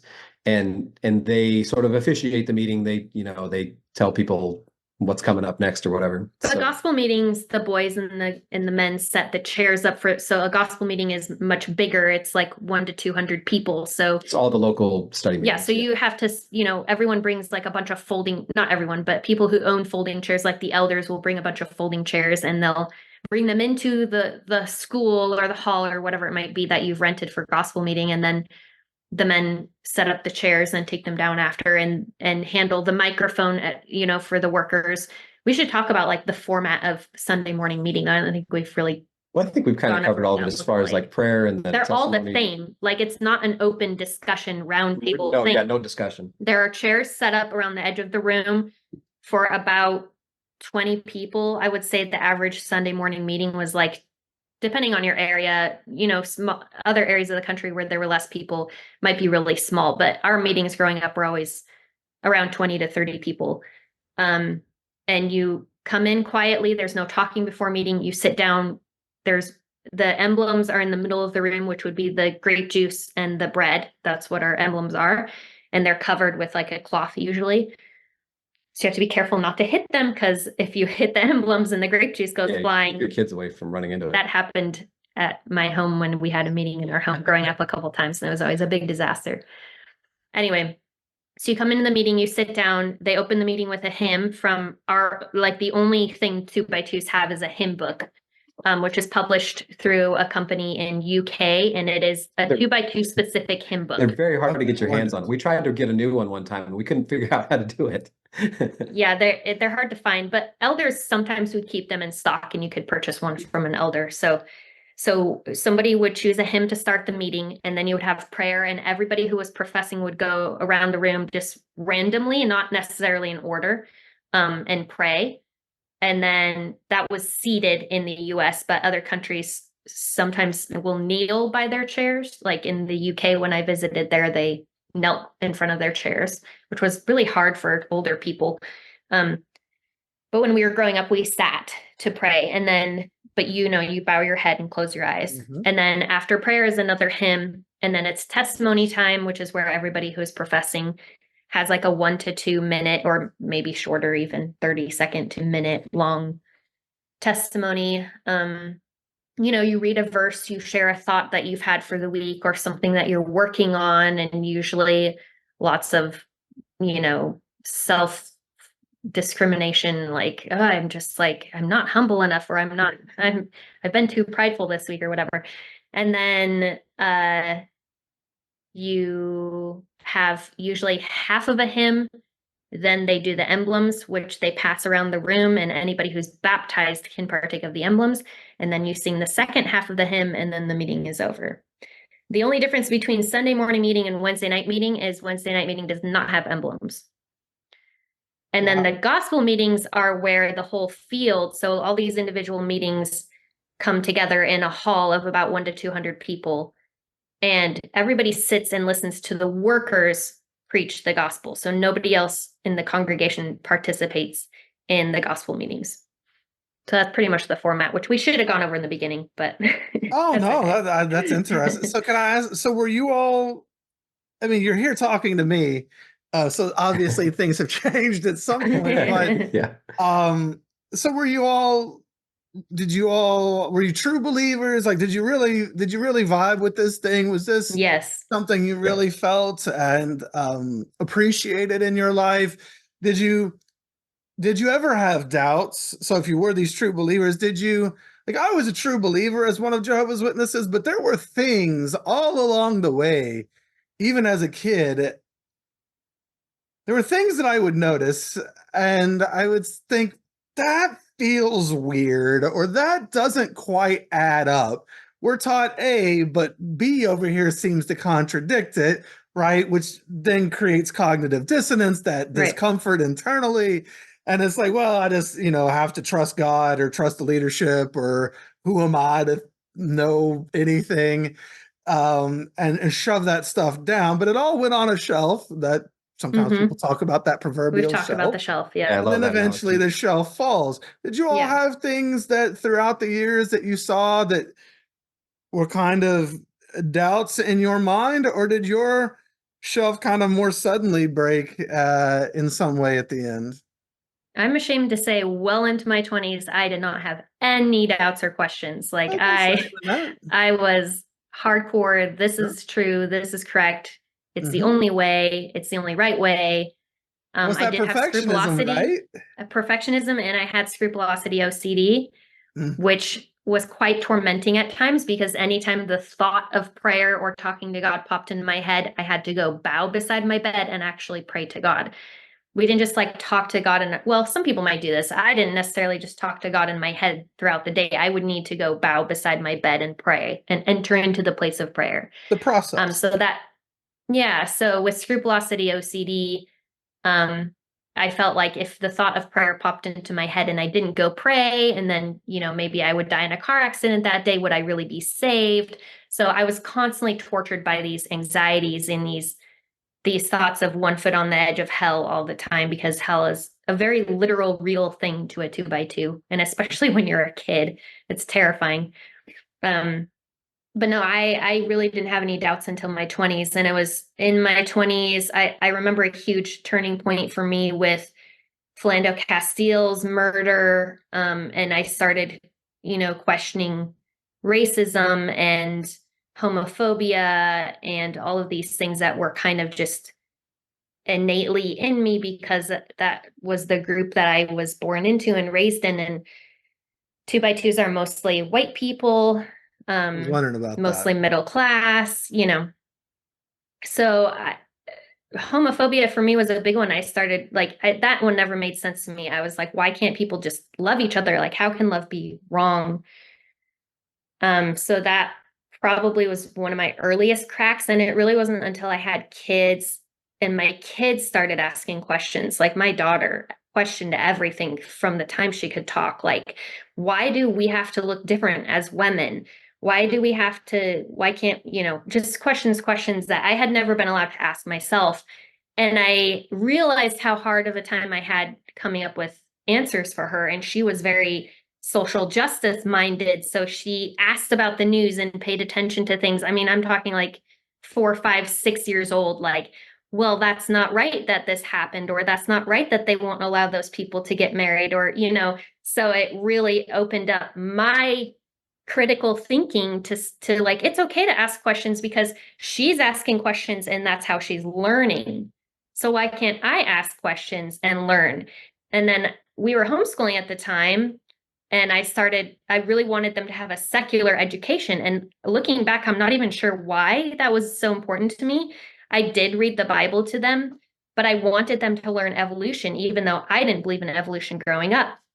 I believed that the earth was 6,000 years old and that, the whole Adam and Eve story. So as I started learning about evolution, I was like, okay, this actually makes sense. It doesn't say that we morphed from monkeys one day. It explains the process in a way scientifically that I understand. And all these things started clicking into place. And I remember we had a sister workers over one time at our house for the night. And I asked one of them, like, do you think it's possible in Genesis where it says, the earth was made in this 1 week or whatever, that a day is as to God as 1,000 years, that maybe it actually took millions of years for the earth to develop? And this older sister work was like, absolutely not.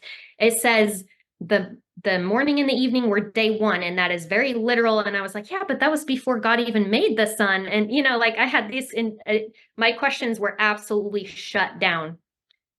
I think that was the last time we had the workers over at our house. And now Kyle can tell his story. I mean, I think that when I look back over my life, I can see things that now I would categorize as questions, but at the time I was just kind of like, huh, that's weird. And then I would move on mentally immediately because I just don't even want to go there. It sounds scary. I don't want to question. I don't want to be one of those people who questions, right? It was more about being the right kind of person than actually doing any good. So Yeah, for me, I don't think I actively questioned it until I was in my 30s, probably. I just turned 40 last year. So again, raising kids does something to you for sure. There's a lot of things that I could just sort of accept without accepting. For example, like, I mean, I have an engineering degree and my parents were educated. Like the idea that the earth is only 6,000 years old is kind of silly. So we just didn't talk about it. And it's like, yeah, some people believe that. I don't really believe it. The story just needs to be told that way. I don't know. God's got to figure it out. Some 2x2 families taught that dinosaurs weren't real. Yeah, I mean, I had people in my life who didn't think dinosaurs were real. Oh yeah, those But I bones were personally, planted in the ground by Exactly. Satan to Yeah. trick By you. Satan to confuse you. Yeah, Yes. totally. right. So we're constantly, yeah, exactly. Everyone's just trying to trick us all the time. And I didn't believe that. It didn't cause me to question. It just caused me to think, okay, my faith's a little different. Maybe my gifts from God are a little different or whatever. And so, you know, I would say probably the earliest where I would had something pop into my mind that was what I would say now is questioning was when our kids were born, just realizing how they were people, they're little people, and God made them.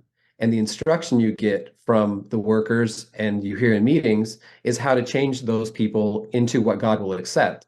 And so the idea that God created them and now I have to fix them so that God will accept them was very hard for me to work my way around. And I realized even with our first kid that I just looked at her and I was like, I don't want to change her though. I don't want to like fix her. There's nothing wrong. She's just a kid. She's going to grow. For me to tell them, for me to teach my kids about the world, the flesh, and the devil being bad. You could say the world's bad. I understand that. The devil, I guess, is just what we call all evil. But it's hard for me to teach my own kids that the flesh is bad. I can't do that. And that was probably my first crack.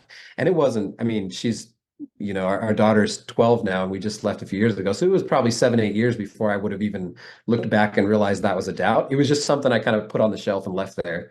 So But if you I was think true of like believer. having to teach kids, you are so bad by nature that a man had to horrifically die on a cross for you is like, ugh, it's kind of cringeworthy if you think about it, you know? But up until then, yeah, I was true believing my whole life. And even though I think part of that was because I never analyzed it, right?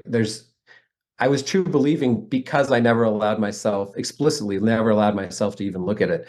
If you ask me, do you really think only about 100,000 people on Earth right now are going to heaven out of billions? I would have said, I don't know. We just didn't Probably ask not. ourselves that. So you just don't think about it. You're like, yeah, other people have to deal with their salvation however they do. I know what I need to do, so I'm going to keep doing that. And that reasoning worked clear into my 30s. But you also had a broader view of the Bible. Like we didn't realize this until well into our marriage, but I took every story very literally as like a historical thing that happened.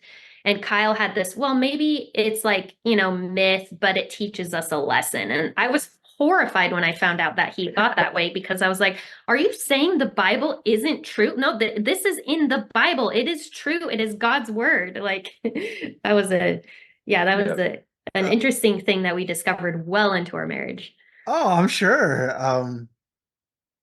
It's interesting that having kids.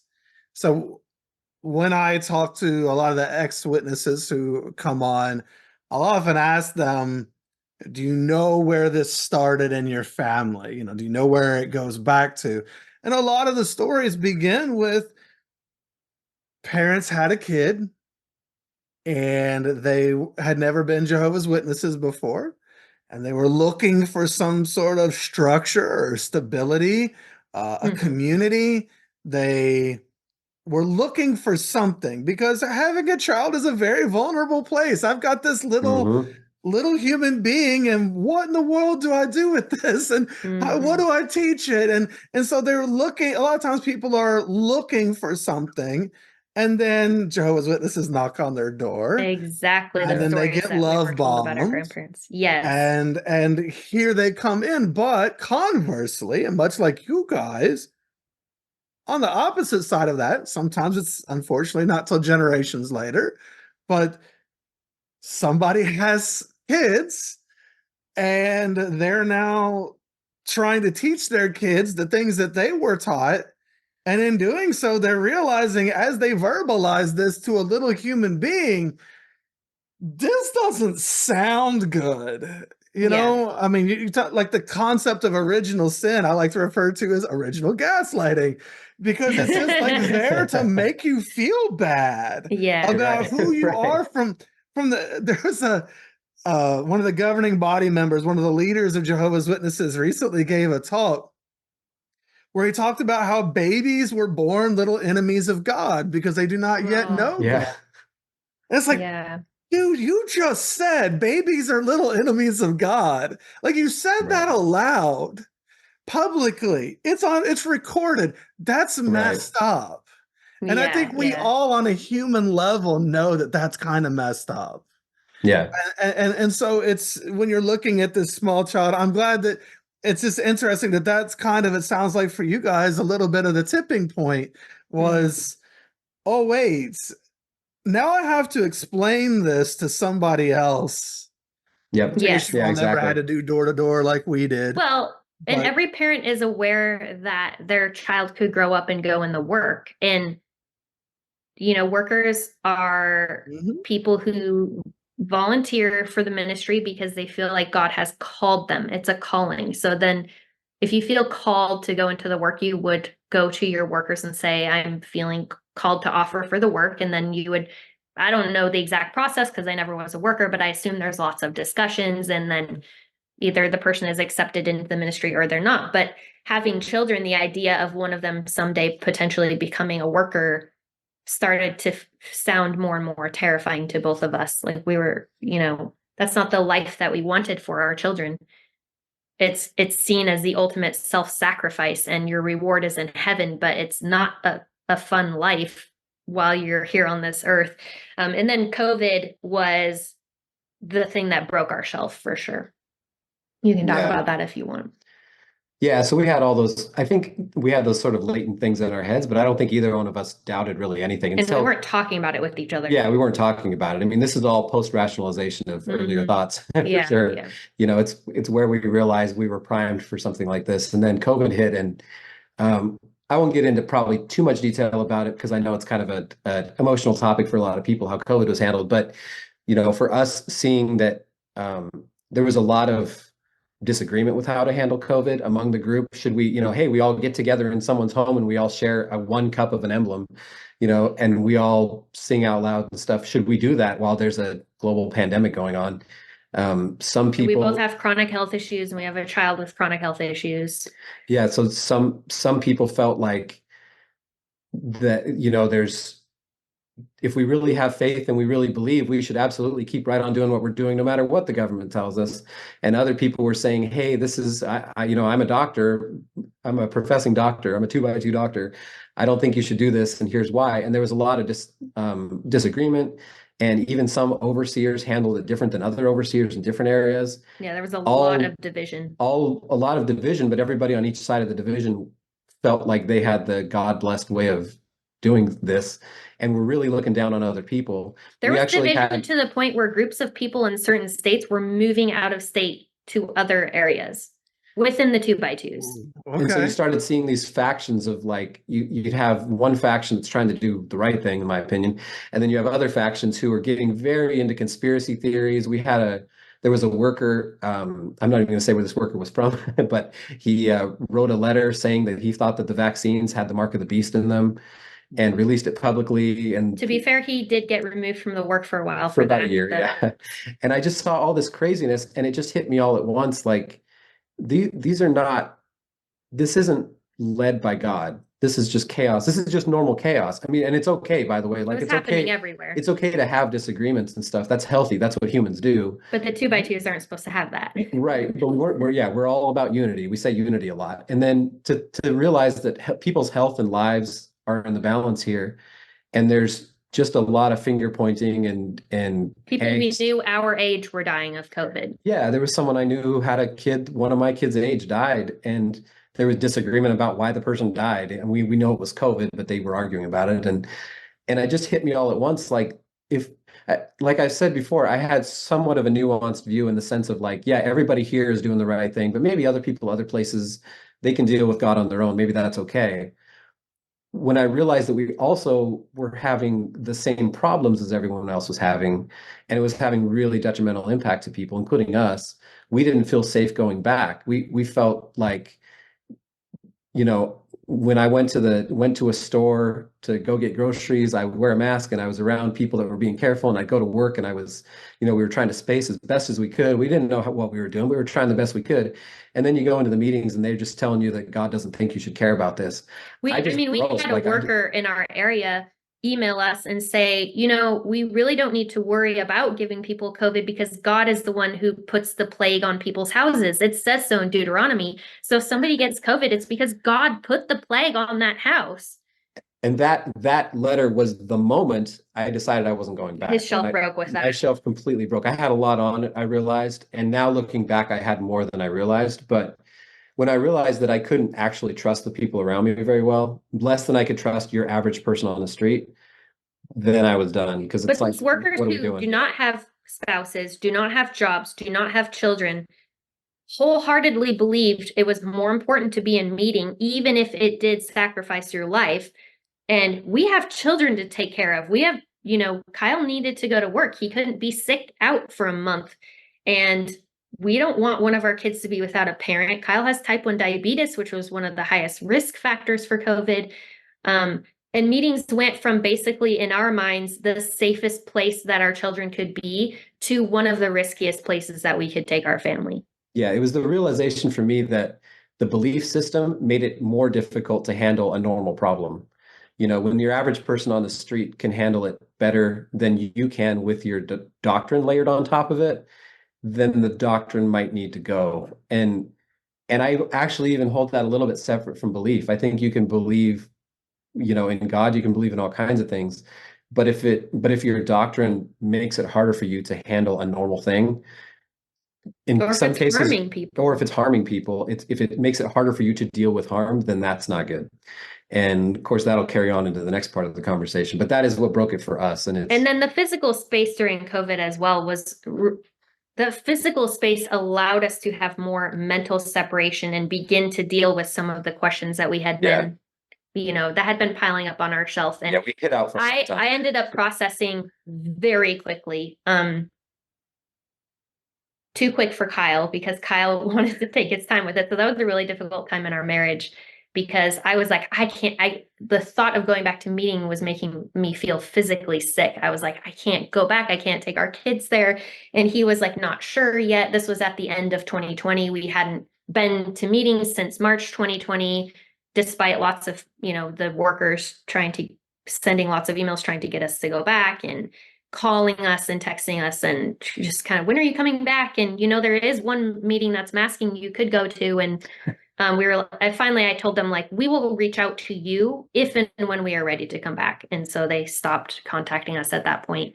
But at the end of 2020, I was like, I can't go back. And we had been taught, it's even in the language of 2x2s that if you have a different foundation to your belief system is different, or one of you goes to meetings and one of you doesn't, that you have a divided home or a broken marriage. Divided household. So we truly believed that our marriage would not survive, which was where a lot of our, struggles in our marriage during those 6 months came from. Just, we were both terrified to lose each other. I processed through everything in my life. Like, that's when I realized I was bisexual. I realized I didn't believe in a higher power at all.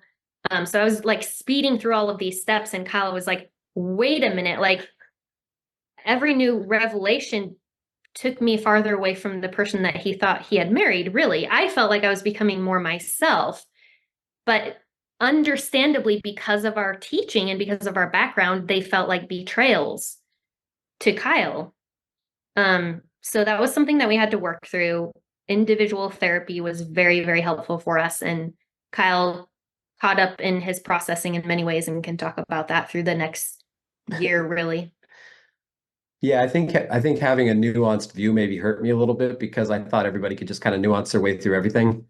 But and I was very black and white, so I was like totally in or totally out. Yeah. But I also realized partway through that, like, it was hard for me to leave because I knew that the only credibility I had with I'll be honest, most of my family and a lot of my friends, the only credibility I carried with them was that card carrying 2x2. If I didn't have that, I'm going to turn into a 2D. I'm going to turn into dust and blow away as far as they're concerned, even people who are very close to me. And I knew that would happen. And I think I was mentally out for a long time. I think about a year and a half before I ever told anybody, even in my family, because I just knew that there was a switch was going to flip and they weren't going to, it would turn into that soft shun that we were talking about earlier. I mean, like we said, we don't really shun necessarily, but you sure treat people differently. And I didn't want that. I fought against that for a long time. But the problem is the opposite thing I could have done was stay in, have one of these broken homes, and I would have been a hero. They would have Oh, yeah. loved to have me bringing the kids on my own. Oh, this poor guy, he's got this broken home, but he's doing the best he can. And the idea of having the church pit me against my wife, even if I'm the hero, really upset me. I didn't like that idea. I'd seen it happen many times. I'd seen many single parents or one parent of a pair bringing kids, they're making the sacrifices they have to get their kids to these meetings. I just didn't want to do that. I didn't want to go to meeting and hear how bad my wife was. That didn't make any sense. And and also my belief was changing slowly over time. And honestly, it's still changing, and I'm letting it change because now that I don't have to know, I have a bit of an allergic reaction to needing to speak in absolutes. Yeah, there's so much So- freedom in not having to have the answers. Right. So you're saying there's nuance? Man, you were right all along, Yes. Kyle. Yeah, I can't help myself. I mean, I have appreciation for the process that you guys went through. I know, Kyle, you listened to this JW Life, talked on there about my wife and I and our process of leaving. And I know were times when I told Jenny, you can go to the meetings if you want. I can't do it. Yeah, You that can was like go. And us she was that like, but if I switched. go, then they're going to ask about you. And what do I Right, right. say? And they're going to start Mhm. applying pressure. I was like, I love you, but that's kind of your problem. Like, Yeah. I can't do it to tell them to call me if they've got a question. I'll speak to them, but I don't think that this is the place for me anymore. And it's really hard because I was the black and white thinker. She was the much more nuanced thinker, and we were going at different speeds at different Yeah. times. Yeah. And it's very it's normal, one, and it's one of the scariest didn't know things that. to do, right? Isn't it? It is, and I can't stress how scary and difficult it was. Like, we didn't realize this at the time, but individually we had suicidal ideation going on because we thought it would be easier to just remove myself out of this equation completely, and then he can go with the kids and keep going to meetings, and I won't have the divorce, and I won't be alone, and I won't be the black sheep, and all of the, like, literally there were two distinct moments where I considered suicide. It's a very, very difficult thing to deconstruct these, fundamental ideas that are drilled into you from childhood. Absolutely. And I think it shows a lot that suicide is seen as the way out. It shows the Mhm. pressure and the pain caused by this thing and how stuck people feel. Myself, 2008, I'm glad I'm still here, but I wanted to run my car into something every day and be done. I was just Yeah. over Yep. it all. And Yeah, we're glad you're here too. And thank you. I think Likewise. realizing how difficult it was to leave made us both realize it was necessary to leave. Yeah, that was a Yes. big thing for me because I felt that same. I won't get into details, but I had a moment that I made a decision, and luckily, I feel very lucky that I have fairly good mental health, I think, in this regard. I don't know what would have happened if I didn't. And I realized, the process felt like 1,000 years. It probably took 2 seconds, and I realized if something makes me feel like that's a good option, then maybe I should step away from the thing.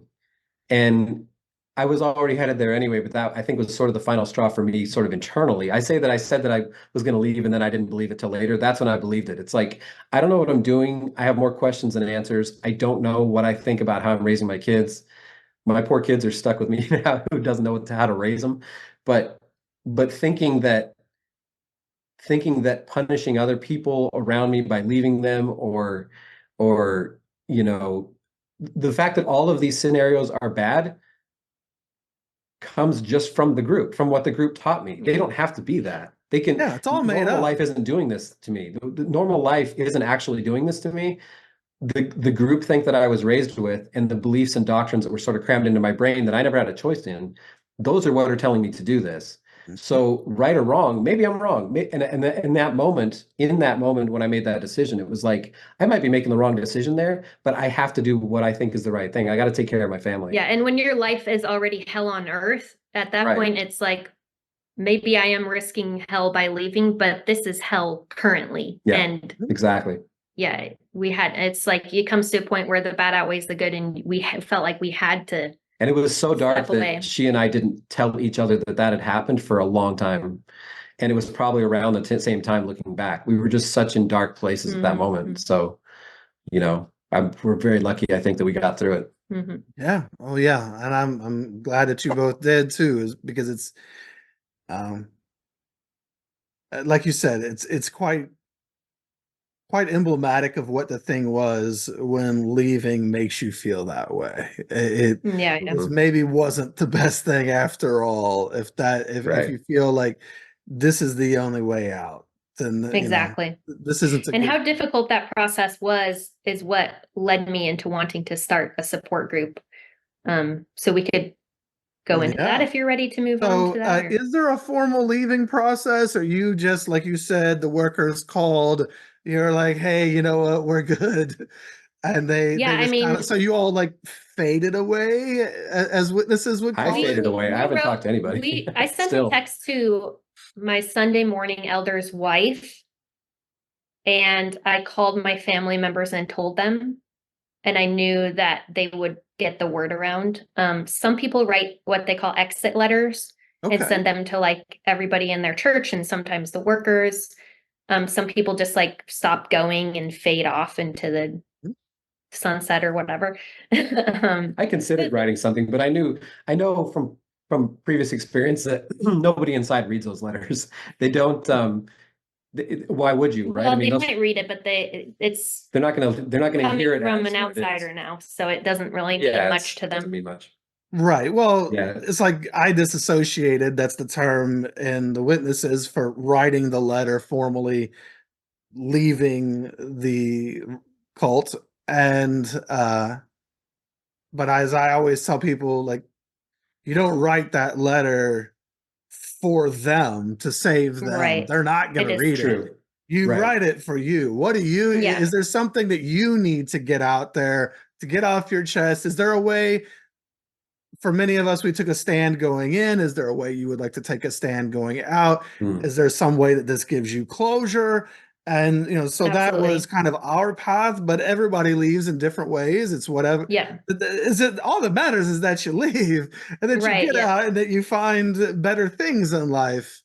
It doesn't really matter how as much. For you guys, so you all had this, I guess, I don't know if there was like a date or something, but how long between leaving, we'll say, and starting your support group, based on, like you said, Kari, how difficult it was to leave? How long of a time was in between that? Because that's a tough undertaking. Yeah. I had the idea for the support group kind of like end of 2021, which was about a year after I had decided I wasn't going back to meetings. Kyle was still, it's a process. We both were still going through quite a bit. But at that point, we had reached out to some friends that we had lost touch with after they had left meetings, and we had asked them about their experience, and they said, wow, nobody has ever asked me before why I left, and nobody's ever wanted to hear my story before. It's very common when you leave meetings for nobody to ask why you left. Do they have a reason in their own heads that they talk about amongst each other? They tell each other stories for sure, but it's not the accurate reason. It's not the the full story, or probably even any of the real story. Sometimes it's like, they were unwilling for whatever. That you know of?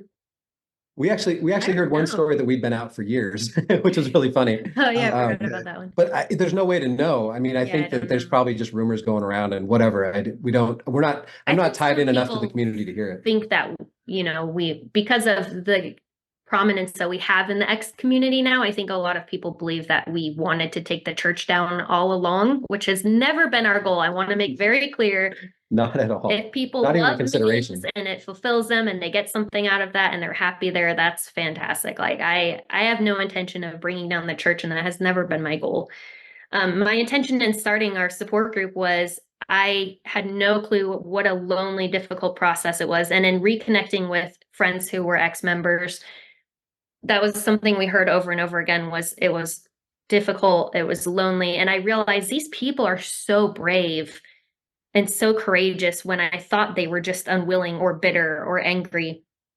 And I thought, and maybe there's like, where are all of these people? Like, I know a bunch of people have left. There must be some around. Maybe there's like 50 people out there who would like to reconnect and need support and need help. So I presented the idea to Kyle, and I said no. As his way with new ideas, he was very hesitant. It took him a while to come around, especially because of like, how would it look to family? Well, I even knew it was a good idea at the time. It was just like, man, this was such a negative process. Do I want to just like make negativity my whole life? I don't think so. And I was like, no, it's not supposed to be a negative thing. It's supposed to build community and support and help other people. Yeah. So then I went to our friends who had left 10 years, 10 years before us. I don't remember the exact timeline at that point, probably 10 years before us. But for whatever reason, we had stayed friends after they left. And we had lived near each other. And I was at one of her births of her kids. Our friends Mike and Abby Prusak, they gave permission for us to talk about them. And so I went to them and said, would you guys be interested in starting a support group together? Like, I don't want to run it myself.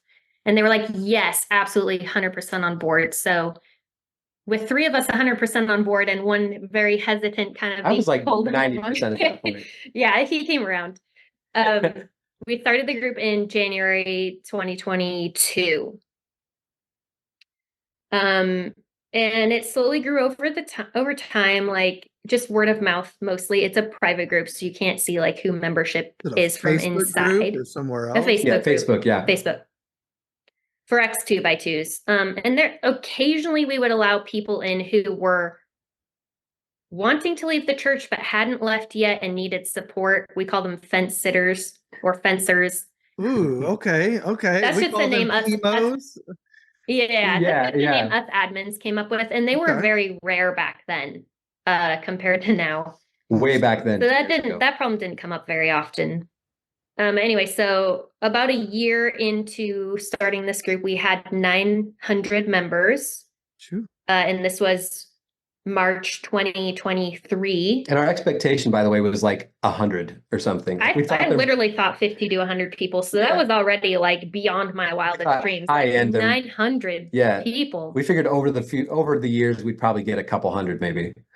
Yeah, so it was going really well. And then we got 900 the first year, right? 900 by March 2023, which is a little over a year. When all hell broke loose and shit hit the fan. Yeah. Okay. Do we want to get into that now? Yeah. So what is the shit hit the fan moments? Yeah. So in March 2023, we started, a couple people posted in our group that they heard that these emergency meetings were going on with workers and elders in certain areas of the country and in certain provinces in Canada. And that never happens. Like, we've never heard of like, all these workers are flying in to hold this emergency meeting in the same place. Like, the overseers were all flying to one part of the country and meeting with each other and meeting with elders. And we were like, what on earth could this be? That like, I'd never heard of that happening. So, by this time our group is big enough that I have some sources. So I'm like messaging people in that area who have connected family, who have 2x2 family still in that area. And I'm like, what is going on? So eventually somebody messages me and they're like, I have a letter that a professing elder's wife sent me. She was not supposed to get a copy of the letter. People were supposed to read the letter and hand it back to their overseer. but she snuck pictures of it on her phone. Very, very brave woman. And sent it to this ex-member who sent it to me. This letter detailed that a very well-known high-up overseer of the Pacific Northwest, who had been found dead in a hotel room in June 2022, which was odd enough because workers don't stay in hotel rooms.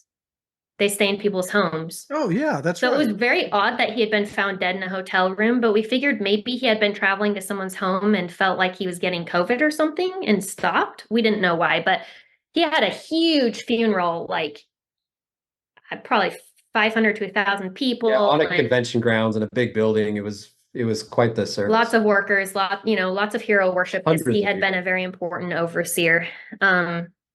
So that had happened June 2022. So then March 2023, we get this letter about him, and it said that it was written by the overseers and workers, and it was that this man had abused children and women, sexually abused children and women for years, and that his youngest victim was 5, pretty much throughout into adulthood. So it was very damning. And yeah, that's when all hell broke loose, because Abby and I posted the letter publicly on Facebook and in our group. And we knew that that was a big deal, to the point that looking back on our admin chat at the time, we were like, there could be someday where media gets involved in this story. Like, it's a big deal.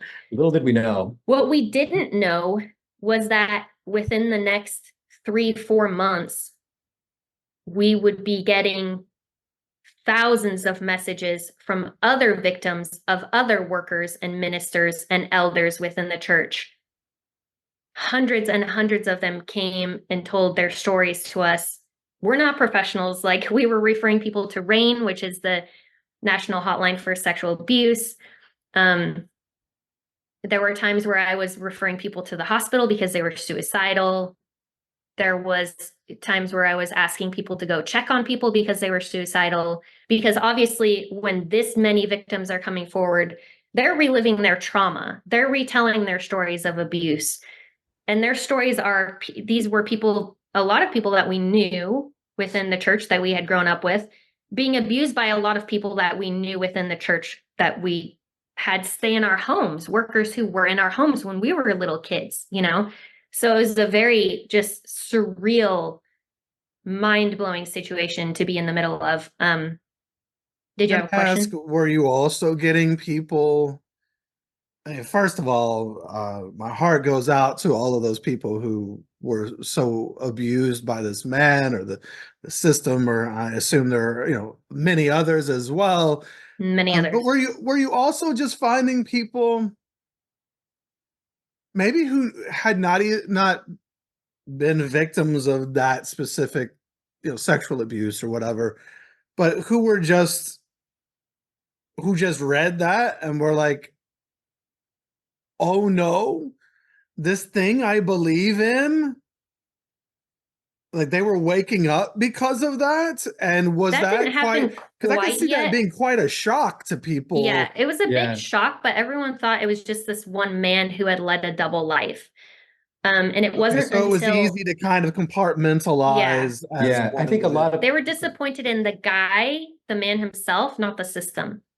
Understood. Right. At that point, it would be similar in the witnesses. And even when more names started coming out, people just kept compartmentalizing in real time.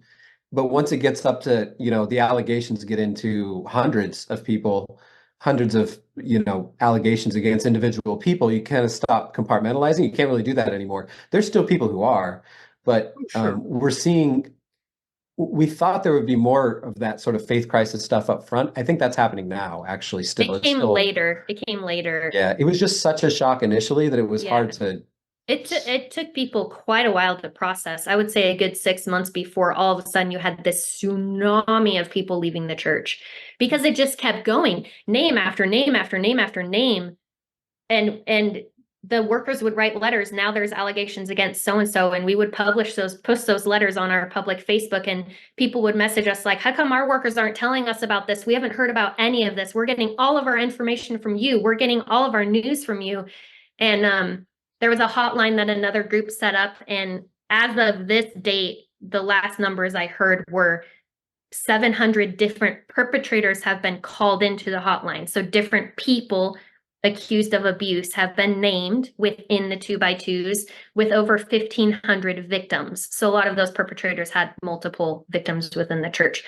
So those were, which in a group of, I don't know what the membership is exactly, but let's say 75,000. That's a huge percentage, especially within the ministry itself. So, unless people were online or had enough of a good relationship with ex-members that they were able to communicate about this, a lot of people were not hearing about it for quite a while. Yeah, I was And wondering since- about that. Was the Yeah. church itself? It was tricky to get information in at first. Okay. But interestingly, not everybody was necessarily, not all of the allegations were of abuse, but there were also allegations of people who knew about the abuse going on, and they covered it up by an overseer would move a worker to a different state or a different country, ship them overseas. They could continue in the work, but let's just sweep it under the rug and kind of move on. And yeah, I mean, I don't know how to sum up the craziness more than that, but it was craziness solidly from March 2023 through well into summer. At that point in the summer, I publicly stepped back from the public aspect of sharing information. I was like, I can't be the church news. I left the 2x2s. You guys are going to have to seek out information if you want to find it. Abby has continued more on with other things. She has helped found a nonprofit called Voices, which is recently set up a hotline partnered with RAIN, specifically for calling in 2x2 abuse. It's called Voices for the Truth, and it's on Voices Facebook. for the Truth. So that's really awesome that they have that. I have chronic illnesses, and my health, both physically and mentally, was beginning to be affected at that point. So, I'm always open to listening to survivors and being an ear to anybody who wants to talk, and referring them to the sources that they need. But I went back mostly to focusing on the ex support group, because that started exploding. So from March 2023, we had 900 members. This week, we just passed 4,000 members. So that much growth in a year, a little under a year. And a lot of those were people who had never heard about the group, but had left the 2x2s years before. And, now we're hearing about it from their friends. But a lot of those also are people that left the 2x2s within the past year. Even family members very close to us have ended up leaving. I've never seen such a mass exodus. Instead of us being when we left alone and processed alone. Now you have entire meetings leaving together and processing with their friends and processing with their family. And it's I'm so happy that they have that support, but also we didn't have that support. That's not fair. Oh yeah. Oh, yeah. So you're saying that you say an entire meeting. So you're saying the meeting group of, let's say 20 or 30 who would all get together, that whole group might at the same time be yeah, I'm out. Yeah, and what that means is they've decided we're going to have an unsanctioned meeting, which is we're not going to listen to the workers or the ministers any longer. Brand new term they just made up, I think. So you have a lot of meetings forming where people still want to have the fellowship and study the Bible together, but they don't want to answer to the workers anymore. So there's a big separation right now between the ministry and the congregation because the workers have fallen back on their kind of historical tactics that always worked of sweeping things under the rug, and they don't really want to enact change. And families with children who make up a large part of the congregation are concerned about the abuse and they want change. Mm-hmm. And they're realizing there's nothing you can do to force the workers to change. If the workers don't want to step down, they're not going to step down. If they don't want to protect the vulnerable, they're not going to protect the vulnerable, Is there any in Jehovah's Witnesses, if there's an allegation, let's say, of child sexual abuse, that allegation is always taken to the elders in the congregation first, the body of elders who's over the entire Kingdom Hall congregation, usually of, let's say, 100 people or whatever. And so that allegation is not taken to the police, it's taken to the elders. And then the elders, so Jehovah's Witnesses have a rule. A lot of people focus on this, which I understand why, but I would say that the focus should be these guys aren't trained to handle these things anyway. So why are we ever taking criminal matters to a bunch of dudes at church? Yep. They should be taken to the proper authorities, but who are trained to handle these things. But so they take it to the elders, and then the elders have, in Jehovah's Witnesses, there's something called the 2 witness rule. So if there are not 2 basic direct eyewitnesses to an allegation, then essentially it never happened. That's And horrific. so they don't take it seriously. And, Yeah. Maybe if there's this accusation and then later there's this other accusation, they might take those 2 and say that's enough for 2 witnesses, but that's not always the case either. Are there, in the 2x2s, are there any means by which, if there is there had to have been allegations of this at some point. Yeah, Was the there ex somewhere community that is they were being full of run up the survivors. chain? What was that? No, there was no formal way to handle it whatsoever. A survivor would usually tell their worker, and it was really up to the worker what they would do based on literally their whims. Like, they might take it to an overseer and tell an overseer. And occasionally there were workers who were removed from the work when I was younger, but we were never told why. We were never told, asked. Families were never told, like, this person has allegations, please ask your kids if they're okay, or if anybody else has been harmed. Nobody would ever inform the congregation as a whole that there had been an allegation of abuse. And it was, as far as I know, rarely, if ever, reported to law enforcement. It may have been, but it's, again, this is when we don't have anything written down. We're not a church. There's no rules. There's no structure. Actual doctrine, really. So everything is sort of whatever the workers say, let's just do that. And so you get all kinds of different ways of handling it. I think in some cases there have been cases that have gone to the police. Most of the time, no. Most of the time it's handled internally based on vibes, kind of. Yeah. And prayer. The main vibe what God is, told them to do with it. And the main vibe is unity. So it's like, we don't want anybody to be offended. We don't want to cause strife among the people. So let's do the minimal we have to do to make everybody happy and make everybody be quiet. And that system worked for over 100 years. Which usually was put the onus on the victim to forgive and forget. Absolutely. And that's why the ex community is so full of survivors, because ultimately a lot of them ended up leaving.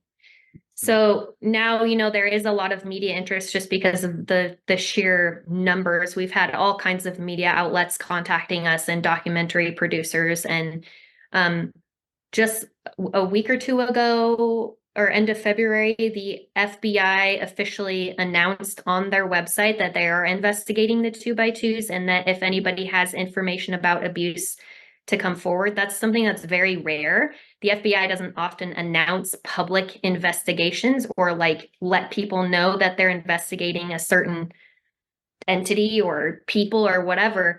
But yeah, it's right on their website. There's it's like, is it FBI.gov/2x2 or something like that. Like, they have their own website set up for it, and there's a hotline you can call if you have tips or information for the FBI. We were contacted by the FBI last year, and Mike and Abby happened to be here at the same time. So we all, mostly Abby and I, but the guys were in and out, but kind of dealing with the kids. And so yeah, we were interviewed by the FBI, and, not interviewed in the way that we were under suspicion, but interviewed because we'd had so many survivors coming forward to us. And and a lot of comparing terms and saying, hey, do you know these names? Do you know these, what does convention mean and all that type of stuff? What territory is this overseer over, and what states are, and we were able to give information, but we were surprised how much they already knew. They had a pretty good picture of what was going on. Yeah. So they knew a lot of the terms already. They knew a lot of the territories already. So this is something they're definitely interested in. They're very motivated to pursue and hold some of these abusers accountable. It's tricky because they can't go after a church entity. So it's a lot of individual kind of investigations, basically. I mean, coming from a larger cult with a lot of victims, the Pennsylvania state attorney, I believe, has launched a pretty major investigation. But it's really hard to get them to take this stuff seriously, and it runs really deep. It And does. we need governmental authorities to participate in investigating the 2x2s, Jehovah's Witnesses. Absolutely. I'm sure lots of other groups are also suffering with the same thing. I mean, Definitely. the Catholic Church took a big fall on it, and it was around that time that it was discovered in Jehovah's Witnesses that there was this issue. And here we are, sadly, Barbara Anderson was the person who broke that back in like 2002 on Dateline. You can go watch it on YouTube. And here we are now in 2024, and recent documentaries about Jehovah's Witnesses, we're talking about the same thing. It's so Nothing has frustrating to try changed, to and gain the organization won't change. Yeah. But No, and maybe you guys one not big having an difference. organization will help. Yeah, well, one big difference between like Jehovah's Witnesses and 2x2s is most people have heard of Jehovah's Witnesses. Yeah. So while all of this abuse crisis is ongoing and we're trying to get it exposed, we're also trying to educate the public about who the 2x2s even are. Like, we're having to make up that ground to like the very basis of have you even heard of this group, which is why we're agreeing to do the media interviews. We're not trying to have our 15 minutes of fame here. We're trying we to get nothing for this. The more publicity and the more the general public is aware of who the 2x2s are, the more accountability there will be. That is my motivation in trying to make this as public as possible. And to be clear, we haven't reached out to any media sources. They have all come to us. Yeah. Pretty much all of the big ones that you can think of have at least shown interest. And a lot of them have stuff in the works that will be coming out within the next couple of months to a year. So I think it's really important that the public is educated on who the 2x2s are, and that hopefully one day 2x2s will be a household name when people are listing, fundamentalist, high demand religions, cults, whatever term you want to use, Jehovah's Witness, 2x2s, and you can go on with the list. Like, hopefully we are in that list someday so that people are aware of who the 2x2s are. Then you can start having things like accountability for abusers, hopefully. Although, like you said, with Jehovah's Witnesses, it's an ongoing problem, and that comes with church power too. It's really frustrating to break into that. Church power and church money. Church power and church money. Yeah. And I guess so we don't have to educate people as to the existence of Jehovah's Witnesses, but we have to educate people on the realities of Jehovah's Witnesses, and that they're not just nice people who knock on your door on Saturday morning and interrupt your cartoons. While certainly there are nice individuals in there, even those nice individuals are robbing their children of the opportunity for a life-saving blood transfusion, are hiding and covering up child sexual abuse because there's not two witnesses, are shunning their kids until they commit suicide. Like, there's all these things, so much harm perpetuated. People just don't know. And all of these groups need to be exposed, and that's why when I started Shuns in 2017, one of my goals was I didn't want to just tell ex-Jehovah's Witness stories.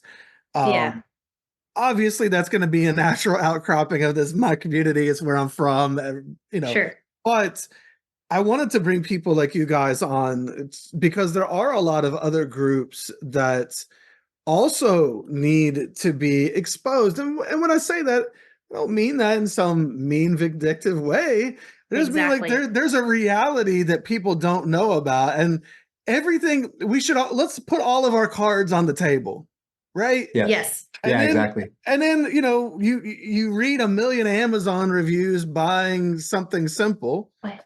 So why not have some information out there about these groups as well, so that people can read the reviews of the 2x2s and Jehovah's Witnesses and all these other groups before getting involved in any of these things? People should make informed decisions. So let's just get the Absolutely. information out. Yeah, the That's what you guys are informed doing. consent is so important. Yeah. Yeah, and I think I mean the general public, everyone can relate to what it feels like to experience the death of a loved one. Everyone understands what it means when you say you're going through the pain of a divorce, but not everybody understands how real and serious religious trauma is and how difficult it can be to leave one of these high demand fundamentalist religions. And that's something I think that we have in common, that groups like ours can come together and educate the public on how traumatic the level of trauma that these groups can cause, and how traumatic it can be, and how difficult it can be to leave these groups.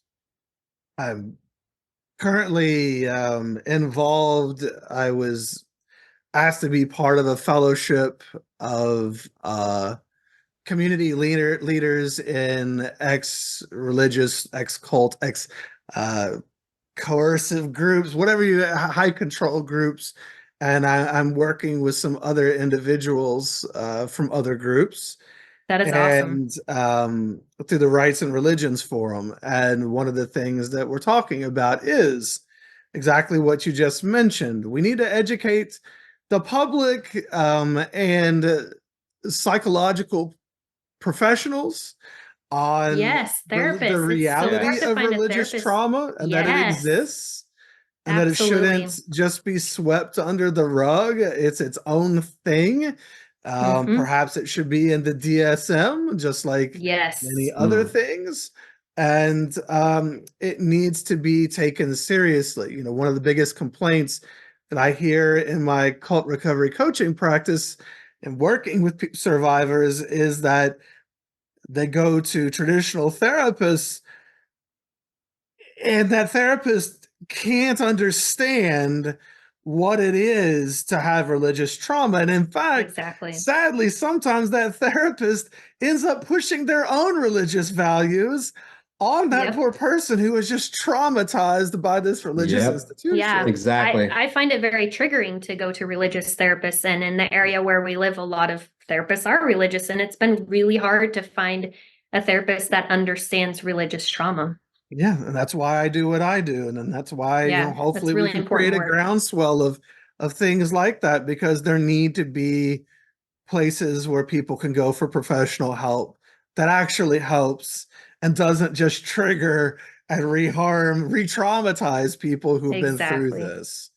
Yep. So I'm glad.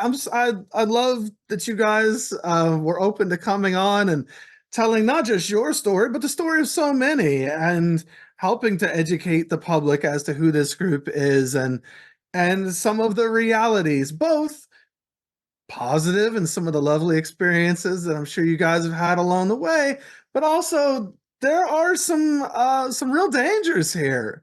Yeah, That definitely real harms. Yeah. real harm that needs to be known and needs to be brought out in the open. And yeah, people need to be protected from coercive groups that cause harm. Absolutely. Yeah, we really appreciate your voice and your platform, and that you invited us on. Yeah, it's an honor for sure. Very cool. Thank you. Oh, it's been a pleasure. Well, thank you for adding your voice, and yeah, I appreciate all the work that you guys do as well. Yeah, thanks Thanks so a lot. much.